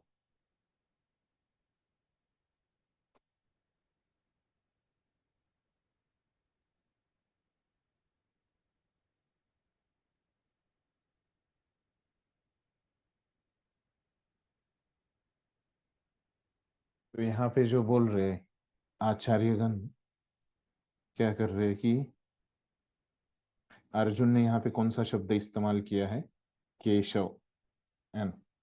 तो ये केशव शब्द के बारे में आचार्यगण बोल रहे, वो बता रहे कि क मतलब क्या होता है ना, ब्रह्मा। क मतलब ब्रह्मा, और ईश मतलब शिवा, है ना? तो क्या हो जाएगा, केश हो गया, है ना? और बचा क्या, वो, है ना? तो वह मतलब क्या, कि बांधते हो।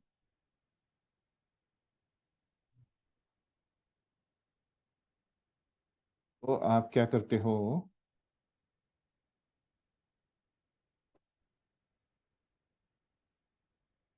ब्रह्मा और शिवा को भी आप बांधते हो, इसलिए वो लोग नहीं समझ पाते, देवता लोग भी।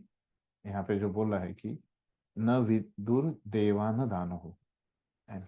तो ब्रह्मा और शिवा को भी आपने बांध के रखा है, तो इसलिए आप क्या है, केशव है ना? वैसे केशव शब्द का अर्थ बताते हैं और बताते हैं कि कैसे, इसलिए ये लोग आपने उनको बांध के रखा है, तो कैसे वो लोग समझ पाएंगे, है?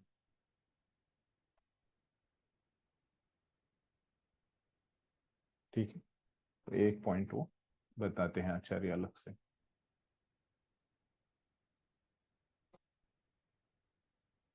तो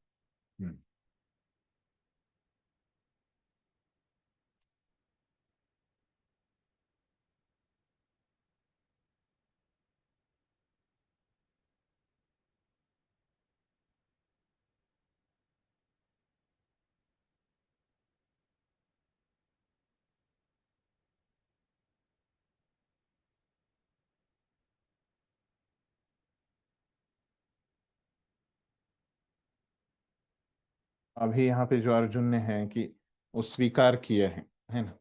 कृष्ण ने जो सब कुछ बोला है उसको, है ना, सर्ववेदम ऋतम मन्ये, है ना? तो इसको हम कैसे समझ पाते हैं, है ना? इसको हमको कैसे समझना है ना, कि अर्जुन ने भगवान का सब कुछ स्वीकार किया, है ना? तो उसके बारे में बताते हैं कि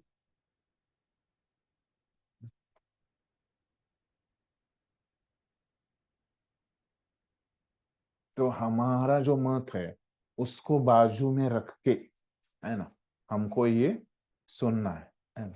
तो कैसे हमारा मत बाजू में रख के ये सब स्वीकार करना है ना? तो उसके लिए एक उदाहरण देते हैं कि जैसे अगर कोई रोगी है, पेशेंट है ना? तो वो अगर डॉक्टर के पास जाता है है ना। तो ऐसे नहीं बोल सकता वो कि डॉक्टर मेरा मत ऐसे है कि मुझे ये रोग हो गया है, ये रोग मुझे हो गया, ऐसे मेरे को लग रहा है, ऐसे नहीं वो बोल सकता है ना। तो वो उसको क्या करना पड़ेगा, डॉक्टर से पूछना पड़ेगा कि उसको क्या हो रहा है, वो उसको बताना पड़ेगा, फिर डॉक्टर बताएगा उसको कौन सा रोग हो गया, है ना। तो ये उदाहरण दे रहे हैं कि ऐसे हम नहीं बोल सकते, है ना। तो हमारा मत हमको बाजू में रखना पड़ेगा, तो ये अर्थ है। तो ये भाव है ना। ये भाव में अर्जुन जो है वो भगवान से सुन रहा है ना। तो भगवान का मत क्या है वो उन्होंने उनसे सुना, समझा और उसको स्वीकार किया। ऐसे नहीं कि वो बीच में बोल रहा है कि मेरा मत ऐसे, है ना, ऐसे नहीं। है ना? तो इसको कैसे, उसको समझ में नहीं आया तो वो पूछ रहा है ना। अर्जुन जो है ऐसे नहीं कि आंख बंद करके जो भी भगवान बोल रहे वो स्वीकार कर रहे, वो नहीं, है ना। तो भगवान ने जो बोला उसको समझ में नहीं आया तो वो पूछता है ना, कि ये मेरे को समझ में नहीं आया। लेकिन वो ऐसे नहीं बोलता कि मेरा मत ऐसे है ना, तो आप इसको स्वीकार कर लीजिए, ऐसे नहीं बोलता हूँ, है ना। वो भगवान का मत क्या है ये सुन के समझ के उसको स्वीकार करता है ना, अपना मत उधर वो बताता नहीं। तो ये भाव है, आचार्य लोग ऐसे बोल रहे। अर्जुन की तरह समझना है, मतलब कैसे समझना है, ये भाव का स्वीकार करके हमको समझना है, ठीक है। कि कृष्ण जो बोल रहे हैं और सही है ना, और फिर हमको वो समझ के लेना है। अभी जो कृष्ण के यहाँ पे जो बोला कि कृष्ण का उनको सब कुछ समझ में उन्होंने स्वीकार किया, है ना, और गीता का सार उन्होंने समझ लिया अर्जुन ने, है ना, ये सब बोल रहे। तो एक तो गीता का संदेश क्या है फिर, है? तो गीता का संदेश है, बताते हैं कि अ, वो गीता में ही बताया गया है ना। गीता का संदेश क्या है कि गीता में ही बताया गया है ना। जैसे जो शिक्षक रहता है ना, वो बताता है ना, कि क्या है उसका संदेश, पूरे क्लास में वो बताता है, और फिर अंत में क्या बताता है, फिर से उसका जो इम्पोर्टेंट मैसेज है वो फिर वो बताता है। तो उसी तरह भगवान ने क्या किया कि जो गीता का संदेश है वो खुद कहाँ पे बताया है उन्होंने, स्पष्टता से एकदम, है ना। बीच बीच में भी बताया लेकिन स्पष्टता से एकदम क्या बताया, सर्वधर्मान परित्यज्य मामेकम शरणम व्रज, है ना। तो मेरी शरण में आ जाओ, है ना, भक्ति करो, है ना। तो ये है भगवान का संदेश है, इस तरह से बताते हैं, है ना। फिर अभी ये तो भगवान का संदेश है, लेकिन ये भगवान ने पहले भी बताया, है ना। तो विद्यार्थी को क्या समझ में आ गया ये भी भगवान चेक करते हैं, है ना। तो ये चेकिंग अभी अर्जुन, ये 3 श्लोकों में हो गई, अर्जुन ने उसका समझ बता दी 12 से 14, है ना। और फिर वो विद्यार्थी बस बताया, है ना, वो अपने जीवन में उतारा कि नहीं, है ना। तो ये भी हम देख सकते हैं कि अर्जुन ने क्या किया। तो अर्जुन ने ये संदेश सुनने के बाद वो कहीं ऐसे जंगल में जाके ध्यान नहीं करने लगा, या सिर्फ पढ़ाई नहीं करने लगा, या केवल वो अ, कुछ एकांत में जाके केवल ऐसे उसने भक्ति शुरू नहीं की, है ना। उन्होंने क्या किया, भगवान की सेवा की, है ना, वो युद्ध करके, है ना। तो वो भक्ति का कार्य उन्होंने किया, है ना।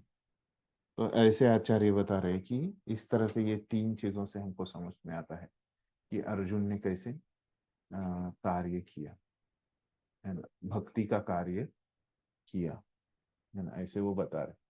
तो इस तरह से हम समझ सकते हैं कि अ, अर्जुन ने जो है वो सही तरीके से गीता समझी है, ठीक है। तो ये अभी अर्जुन की समझ में आ गया जो उन्होंने बताया है। तो फिर आगे अभी वो कुछ इच्छा व्यक्त करते हैं, है ना, और वो सुनना चाहते हैं, है ना। जो अभी तक उनको ये आ गया, तो अगले वो 4-5 श्लोकों में बताते हैं कि कैसे उनको और सीखने की इच्छा है, सुनने की इच्छा है। तो उसके लिए वो बताते हैं कि और उनको सुनना है 15वें श्लोक में, है। तो बताते हैं कि स्वयं एवात्मनात्मानं वेत्थ तमं पुरुषोत्तम भूत भावन भूतेश देवदेव जगतपते। और भगवान के बारे में जो उनको समझ में आया वो थोड़ा सा वो बता रहे है ना। तो क्या समझ में आ गया उनको भगवान के बारे में? हे आप सबके उद्गम हैं, समस्त प्राणियों के स्वामी हैं, देवों के देव है, देव देव है, ब्रह्मांड के प्रभु है। तो 5 चीजें यहाँ पे बता रहे हैं। कौन सी 5 चीजें हैं है? तो पहली है पुरुषोत्तम है, आप पुरुषोत्तम हो, है ना। पुरुषोत्तम ये पहली है ना। फिर भूत भावन ये दूसरी, मतलब समस्त प्राणियों के स्वामी है ना। तो भूत ईश, नहीं सॉरी, भूत ईश मतलब समस्त प्राणियों के स्वामी, और भूत भावन मतलब सबके उद्गम, ये दूसरी है ना, ये तीसरी है ना। और पुरुषोत्तम को यहाँ पे नहीं लिखा, तीसरा। और देव देव ये चौथा, समस्त देवों के देव है ना।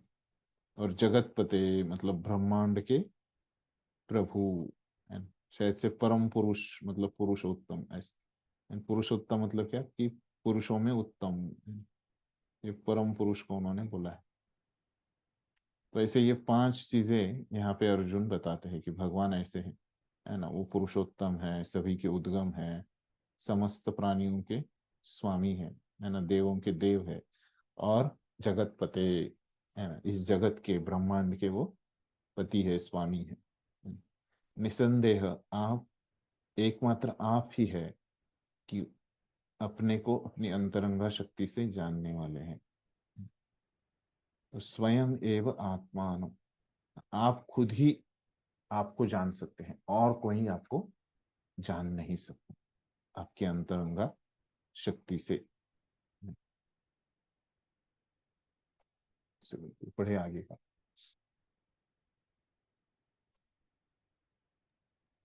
परमेश्वर कृष्ण को वे ही जान सकते हैं जो अर्जुन तथा उनके अनुयायियों की भांति भक्ति करने के माध्यम से भगवान के संपर्क में रहते हैं। आसुरी या नास्तिक प्रकृति वाले लोग कृष्ण को नहीं जान सकते। ऐसा मनोधर्म जो भगवान से दूर ले जाए परम पातक है, और जो कृष्ण को नहीं जानता उसे भगवत गीता की टीका करने का प्रयत्न नहीं करना चाहिए। भगवत गीता कृष्ण की वाणी है, और चूंकि यह कृष्ण का तत्व विज्ञान है, अतः इसे कृष्ण से ही समझना चाहिए। जैसा कि अर्जुन ने किया, इसे नास्तिकों से ग्रहण नहीं करना चाहिए। श्रीमद् भागवत में 1-2-11 में कहा गया है कि वदंती तत्तत्व विदस्तत्वम यज्ञानम अद्वयम ब्रह्मेति परमात्मेति भगवान इति शब्दते।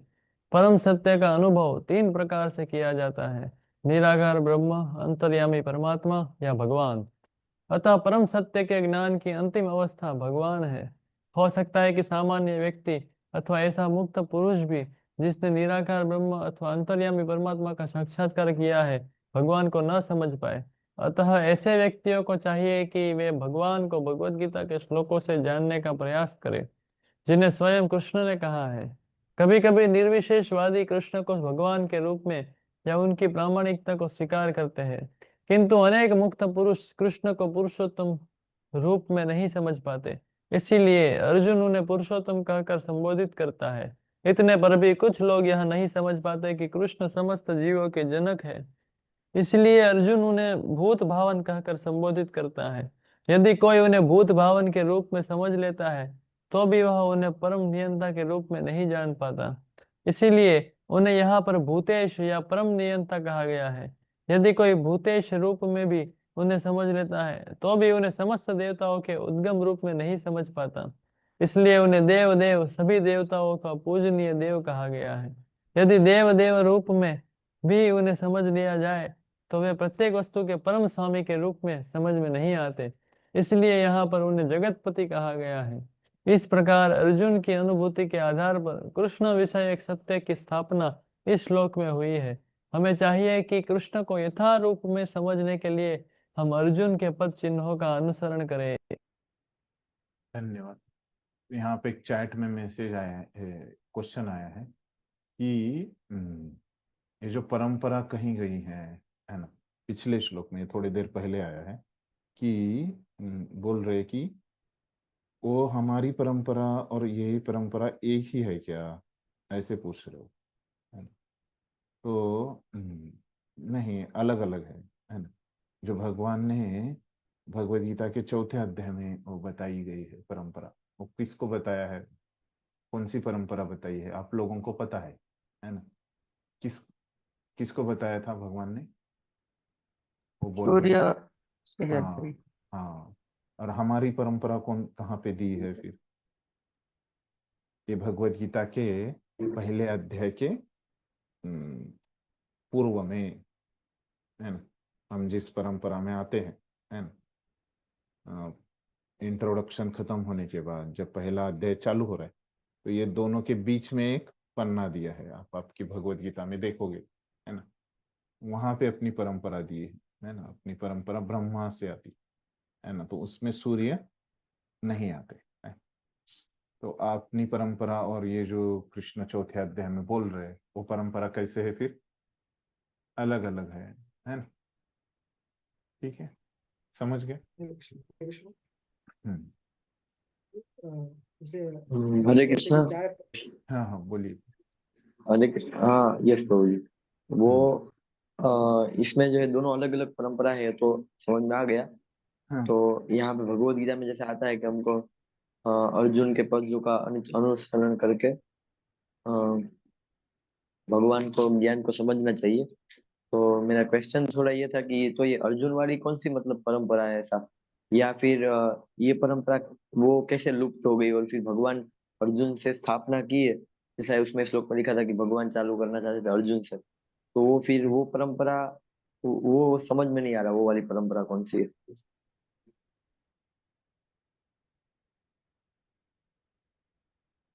तो ये जो है अभी आ, यही है परंपरा की। जब अर्जुन बता रहे थे कृष्ण को, है ना, तो व्यास देव की कृपा से क्या दिख रहा था, उनके शिष्य भी देख रहे थे, है ना। और व्यास देव की कृपा से उनके शिष्य जो है संजय, है ना, ये भी सुन रहे थे, है ना। जब भगवान उनको क्या अर्जुन को उपदेश कर रहे थे, है ना, तो हस्तिनापुर में थे संजय और भगवान थे कुरुक्षेत्र में, है ना। तो उधर से वो संजय सुन रहे थे व्यासदेव की कृपा से। तो उसी प्रकार से ये व्यासदेव जो है ना, ये कौन है, भगवान के ही आ, ये है क्या बोलते शक्त्यावेश अवतार है ना। तो उनकी भगवान की शक्ति से वो देख पाते थे ऐसे त्रिकालवादी सत्य, वो देख सकते थे आगे भी क्या होने वाला है ना। तो और ये व्यासदेव जो है वो नारद के शिष्य भी, उन्होंने गुरु तत्व का ये करने के लिए, वैसे वो भगवान के शक्त्यावेश अवतार है, लेकिन ये गुरु तत्व की महत्ता जो है, वो जो सिद्धांत है गुरु तत्व का, उसको ये करने के लिए उन्होंने नारद मुनि को भी गुरु के रूप में स्वीकार किया है ना। भले ही वो अवतार है ना, भगवान के शक्त्यावेश अवतार है।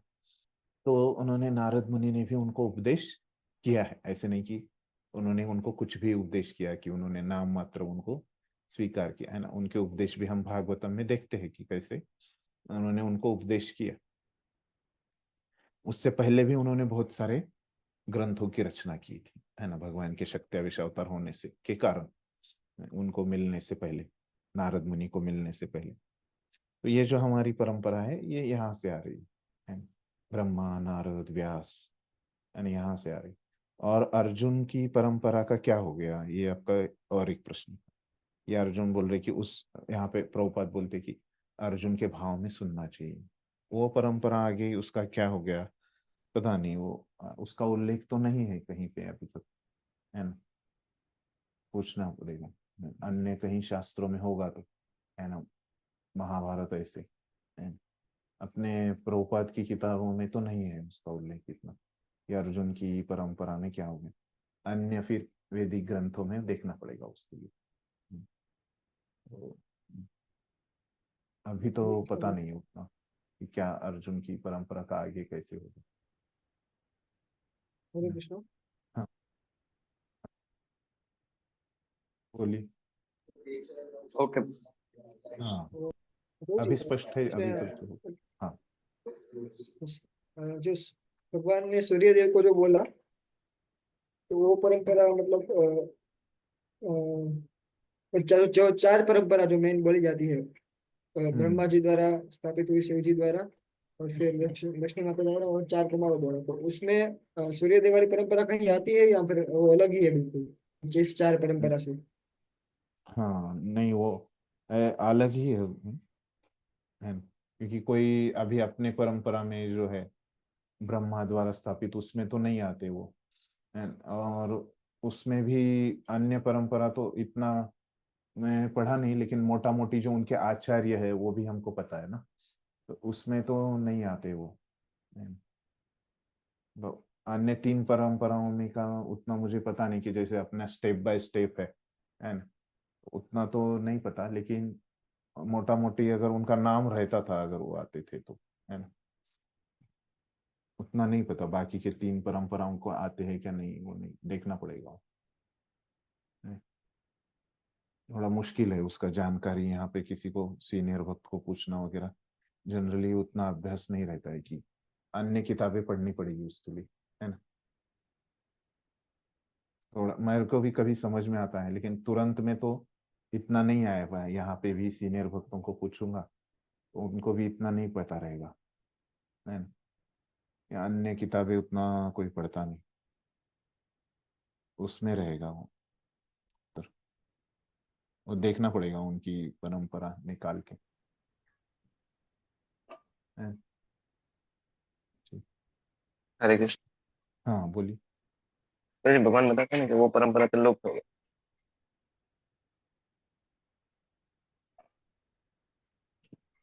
लोप हो गई, लेकिन कहाँ पे लोप हो गई वगैरह ये सब प्रश्न आ जाते हैं ना उसमें। यस। हाँ यहाँ एक, हाँ ये क्लियर है आपका बराबर। हाँ ये लोप हो गई मतलब ये चार परंपराओं में नहीं है, हाँ ये स्पष्ट होता है बराबर। बराबर, इससे ये स्पष्ट होता है कि ये चार में नहीं है ना, जो आपका प्रश्न, हाँ प्रभु जी का जो प्रश्न था उसका उत्तर मिल जाता है ना, कि ये चार में नहीं है ना, इसका बराबर है ना। ठीक है।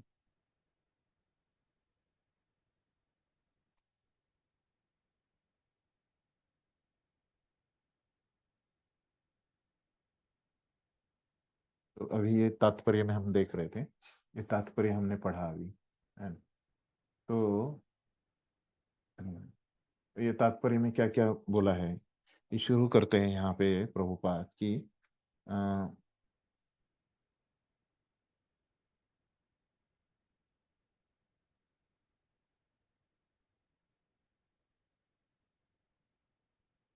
तो यहाँ पे पहले प्रभुपाद बताते हैं कि कैसे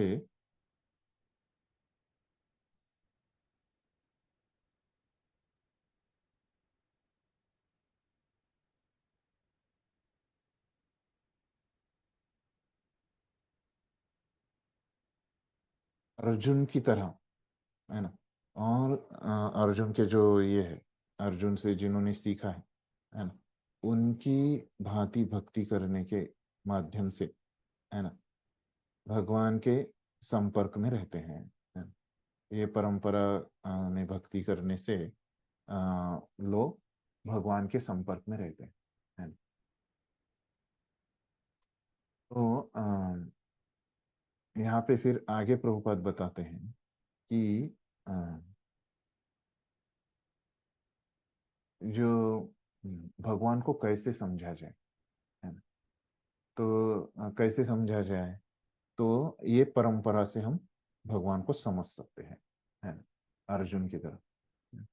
और भगवान को समझने के लिए हमको क्या करना पड़ेगा कि जो मनोधर्म है ना, मतलब जो अपने मन से लिखते हैं, कोई परंपरा का पालन नहीं करते, उनकी टीकाओं से अभी हमको दूर रहना चाहिए, है ना। तो ये दो चीजें कर, एक सही परंपरा से जुड़ना पड़ेगा और गलत परंपरा से हमको दूर रहना पड़ेगा, है ना। तो ये दो चीजें प्रभुपाद ने यहाँ पे बताई।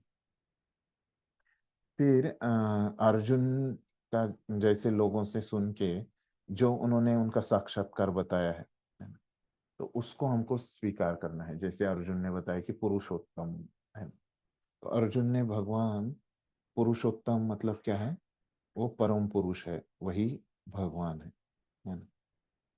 तो वो भगवान है। ये कैसे हमको समझ में आता है, तो भागवतम से भी उन्होंने बताया कि वदन्ति तत्त्वविदस् तत्त्वम् यज्ञानमद्वयम् ब्रह्मेति परमात्मेति भगवानेति शब्दते। तो तीन स्तर पे है, ब्रह्म, परमात्मा और भगवान। तो एक ही भगवान को ये देखने के तीन तरीके हैं, है ना। एक ही चीज को अपने अपने स्तर के हिसाब से व्यक्ति देखता है उनको, है। तो लेकिन सबसे सर्वोच्चम स्तर क्या है, भगवान को पुरुषोत्तम स्वीकार करना, है ना, भगवान के रूप में स्वीकार करना, है ना। और यहाँ पे अर्जुन ने भी ऐसे उनको स्वीकार किया है। फिर आगे बता रहे कि कैसे भूत भावना, है ना। तो भगवान पूर्ण पुरुषोत्तम है ना, लेकिन फिर भी क्या होता है, कोई इसको इतना गंभीरता से नहीं लेगा, है ना, भगवान बोलेंगे तो। फिर इसलिए अर्जुन बोल रहा है कि भगवान जो है वो क्या है, भूत भावन है ना।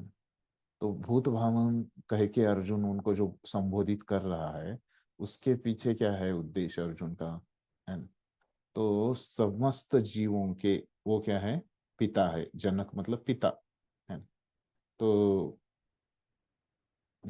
ये परमेश्वर पुरुषोत्तम बोलेंगे तो भी लोग नहीं समझ पाएंगे।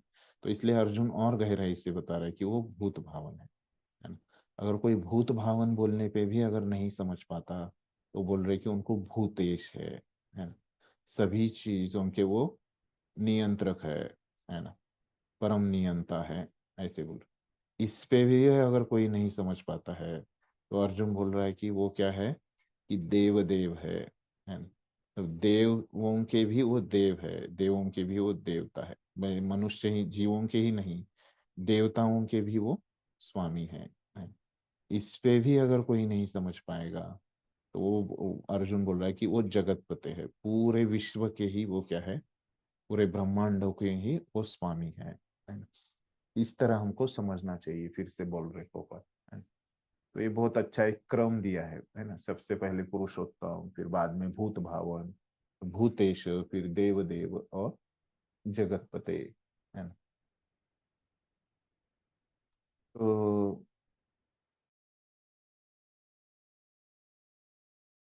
प्रभुपाद ने बताई है कि कैसे उसके भाव में हमको समझना है भगवत गीता को, और जो उन्होंने बताए हैं, है ना, शब्द, है ना, उसके पीछे उनका क्या भाव है, ये यहाँ पे प्रभुपाद ने बताया।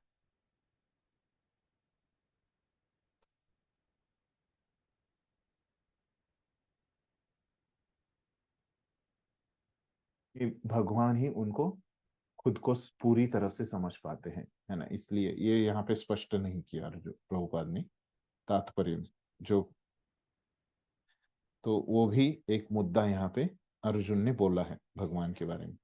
क्या है कि वो भगवान ही अपने को अपनी अंतरंगा शक्ति से जानने वाले हैं।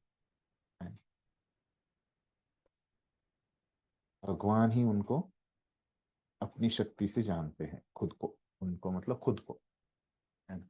और कोई भगवान को पूरी तरह से नहीं जानता। भक्त जान पाते हैं, लेकिन एक पूरी तरह से नहीं जान पाते वो, है ना।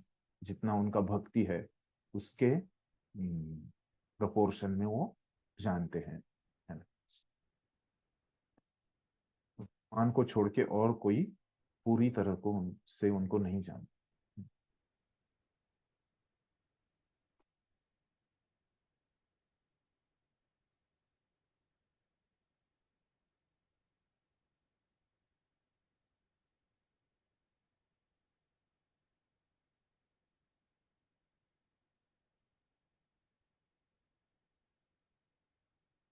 तो ऐसे ये 4 श्लोकों में अर्जुन ने उनकी समझ बताई है ना, उनकी क्या समझ है।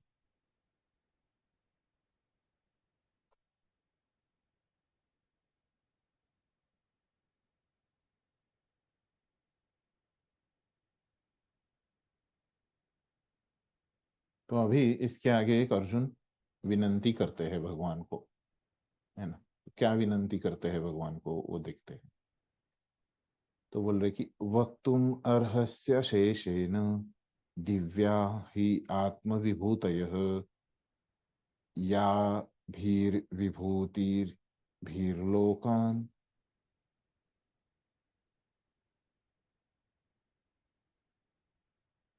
आभिविभूतिर्भीर्लोकान् इमान् त्वं व्याप्य तिष्ठसि, है ना?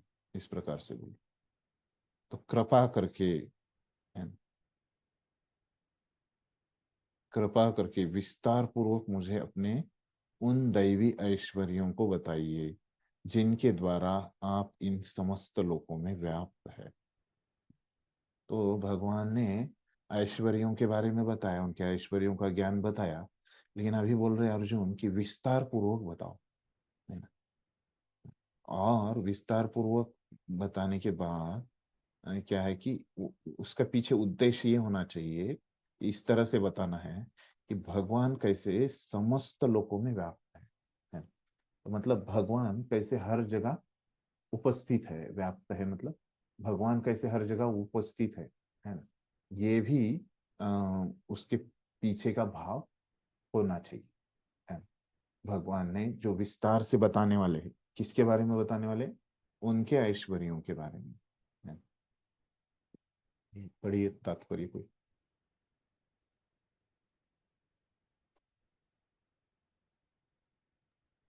इस श्लोक से लगता है कि अर्जुन भगवान संबंधी अपने ज्ञान से पहले से संतुष्ट है। कृष्ण कृपा से अर्जुन को व्यक्तिगत अनुभव, बुद्धि तथा ज्ञान और मनुष्य को इन साधनों से जो कुछ भी प्राप्त हो सकता है वह सब प्राप्त है, तथा उसने कृष्ण को भगवान के रूप में समझ रखा है। उसे किसी प्रकार का संशय नहीं है, तो भी वह कृष्ण से अपनी सर्वव्यापकता की व्याख्या करने के लिए अनुरोध करता है।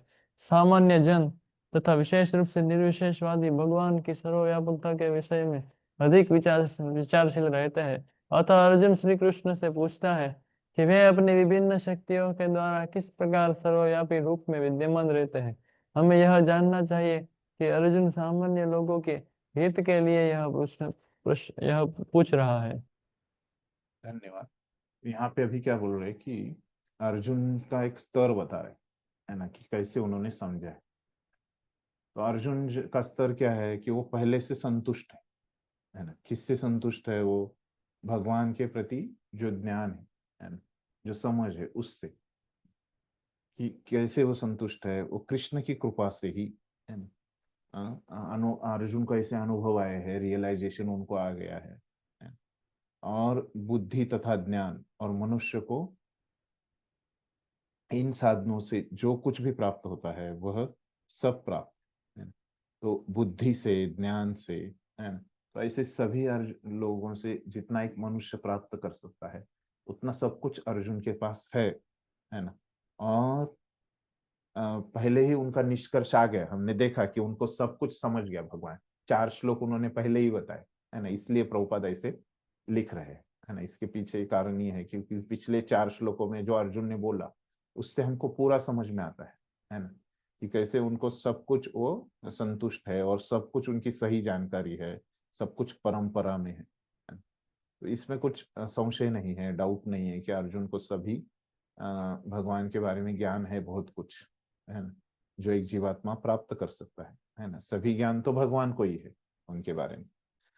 अर्जुन को भी लेकिन काफी ज्ञान है जिससे वो संतुष्ट हो सकता है। लेकिन फिर क्यों पूछ रहे अर्जुन, है ना। तो हमारे लिए, है ना, एक सर्वसामान्य लोगों के लिए प्रभुपाद बोल रहे कि अर्जुन इस तरह से प्रश्न पूछ रहे ताकि हम सुन पाए, है ना। तो खास करके हमारे जैसे सर्वसामान्य लोग सुन पाए, और उसमें भी क्या है कि मायावादी लोग, है ना, निर्विशेषवादी, ये लोग सामान्य जन तथा विशेष रूप से निर्विशेषवाद, तो ये लोग भगवान को समझ पाए। तो इसलिए अर्जुन ये भगवान के बारे में, विशेष करके उनकी सर्वव्यापकता के बारे में पूछ रहे हैं। ये ऐसे उसका स्पष्टीकरण दिया है।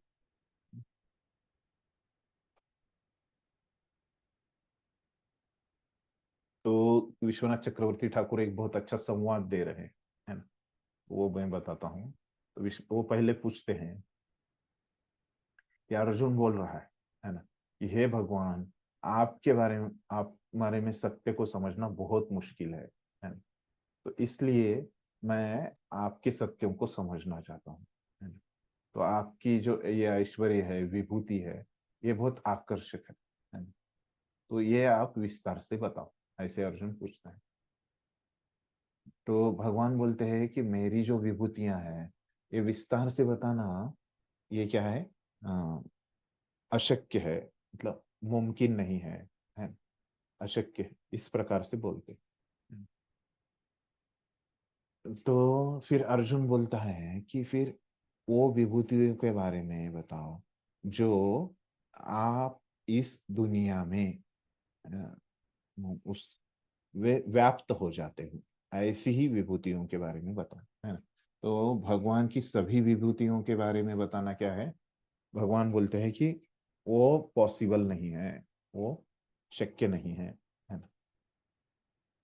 तो क्या फिर अर्जुन क्या करता है, विशेष बताओ, है ना, ऐसी विभूति बताओ कि जिससे आप इस दुनिया में व्याप्त हो, इस विश्व में व्याप्त हो, ऐसी विभूतियों के बारे में बताओ।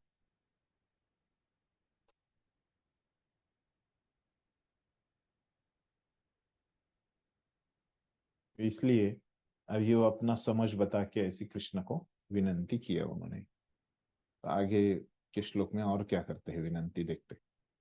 कथम विद्याम अहम योगिस त्वाम सदा परिचिन्तयन् केषु केषु च भावेषु चिन्त्योऽस्मि भगवन् मया। क्या बोल रहे कि हे कृष्ण, हे परम योगी, मैं किस तरह आपका निरंतर चिंतन करूं और आपको कैसे जानूं। हे भगवान, आपका स्मरण किन किन रूपों में किया जाए।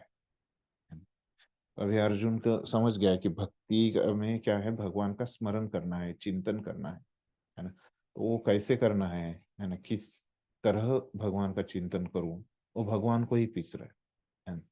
मैं आपको कैसे जानूं, आपका कैसे चिंतन करूं, है ना। ये भक्ति उनको जान सकते हैं ना, और भक्त कैसे बन सकते हैं, चिंतन करके, है ना। तो मुझे आपको जानना है, आपकी भक्ति करना है, आपके रूप का स्मरण करना है, तो वो कैसे मैं करूं, है ना, ऐसे पूछ रहे हैं। पढ़िए तात्पर्य।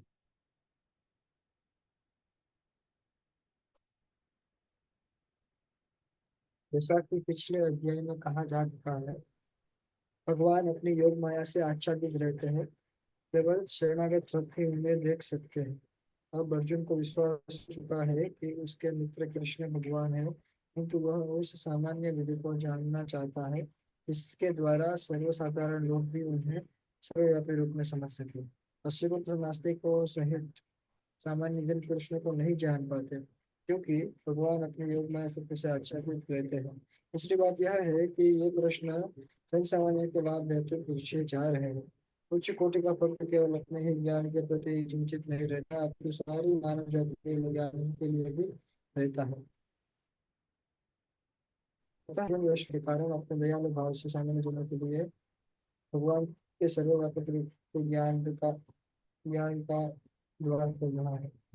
वह कृष्ण को जानबूझकर योगी में कहकर संबोधित करता है, क्योंकि वे योग में शक्ति के स्वामी है, इसके कारण वे सामान्य जन के लिए प्रकट होते हैं। सामान्य जन इससे कृष्ण की कोई प्रेम नहीं, कृष्ण के विषय में तो नहीं सोच सकता, वह तो भौतिक चिंतन करता है। अर्जुन इस संसार के भौतिकतावादी लोगों की चिंतन प्रवृत्ति के विषय में विचार कर रहा है।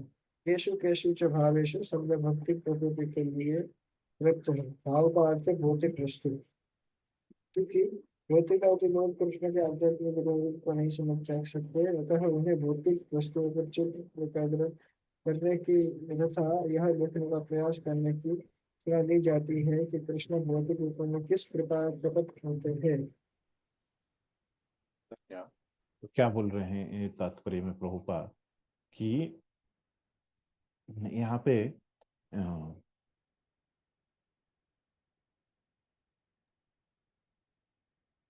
प्रभुपाद पहले बताते हैं कि भगवान को क्यों लोग नहीं देख पाते, है ना। तो क्यों नहीं देख पाते, क्योंकि वो आच्छादित रहते, है ना। योग माया समावृत, है ना, ऐसे जो पिछले श्लोक में बताया गया, है ना। तो उनको कौन देख सकता है कि भक्त ही उनको देख सकते हैं, हमने देखा है पहले, है ना? जब अर्जुन को विश्वास हो चुका कि उसके मित्र कृष्ण भगवान है, किंतु वह उस सामान्य विधि को जानना चाहता है जिसके द्वारा सर्वसाधारण लोग भी उन्हें सर्वव्यापी रूप में समझ सके। तो वो उसका ये क्या है, उद्देश्य क्या है कि अन्य लोगों के लिए वो भी, पिछले इसमें प्रभुपाद ने बताया, असुरों तथा नास्तिकों सहित सामान्य जन कृष्ण को नहीं जान पाते क्योंकि भगवान अपनी योग माया शक्ति से आच्छादित रहते हैं, है ना? कारण ये है ना, योग माया से आच्छादित। दूसरी बात यह है कि ये प्रश्न सामान्य जन के लाभ हेतु पूछे जा रहे हैं। उच्च कोटि का भक्त केवल अपने ही ज्ञान के प्रति चिंतित नहीं रहता, अपितु सारी मानव जाति के ज्ञान के लिए भी रहता है। तो ये भाव है अर्जुन का, वही दोहराया है प्रभुपाद ने।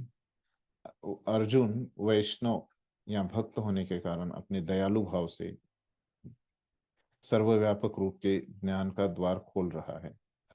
वह कृष्ण को जानबूझ, हाँ, तो यहाँ तक ये सब पूरा हो गया, पहले का ही लिखा है। यहाँ से अभी नया बोल रहे प्रभुपाद, है ना। वहां पे क्या बोलते हैं प्रभुपाद कि योगीन कहकर संबोधित रहा, है ना। तो योगी कौन रहता है ना, अष्टांग योगी, है ना, जो कृष्ण की पूजा करते हैं उसको योगी बोलते हैं, है ना। इन अर्जुन अभी योगी किसको बोल रहा है, कृष्ण को ही बोल रहा है ना। तो क्यों ऐसे बोल रहा है, क्योंकि वे योग माया शक्ति के स्वामी हैं, है ना। योग माया के वो ईश्वर है, योगेश्वर है ना। तो ये योगिन मतलब क्या है, योगेश्वर।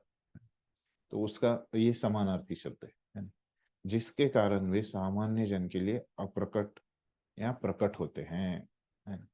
तो ये सामान्य जन के लिए जैसे अर्जुन चिंतित है, तो भगवान भी चिंतित रहते हैं, है ना। और उनके लिए वो आच्छादित और रहते हैं, मतलब अप्रकट हो जाते हैं, और आच्छादन निकाल देते हैं उनका ऊपर का कि प्रकट हो जाते हैं। तो ऐसे भगवान भी करते हैं, है ना। तो सामान्य जनों को कृष्ण के प्रति प्रेम नहीं रहता, लेकिन वो कृष्ण के बारे में सोच नहीं रखता, लेकिन वो क्या करता है, भौतिक चिंतन करते रहता है ना। तो ऐसे उसके भौतिक चिंतन की जो प्रवृत्ति है उसको कैसे किया जाए, उसको कैसे ढाउटेल कर सकते हैं ना, उसको कैसे वो भौतिक प्रवृत्ति से उसको कैसे अध्यात्म की तरफ खींचा जाए, है ना। तो ये अर्जुन पूछ रहा है ना। तो कैसे पूछ रहा है, केशु केशु च भावेशु, है ना? तो वो कैसे भौतिक प्रकृति से आध्यात्मिक तरफ ऐसे भौतिकवादी लोगों को लेके आ सकते हैं, है? तो ये यहाँ पे अर्जुन का पूछने का भाव है। तो और यही वैष्णवों का भाव है। यही वैष्णव का ऐसे ही भाव रहता है कि वो सबके उद्धार की उनको चिंता रहती है।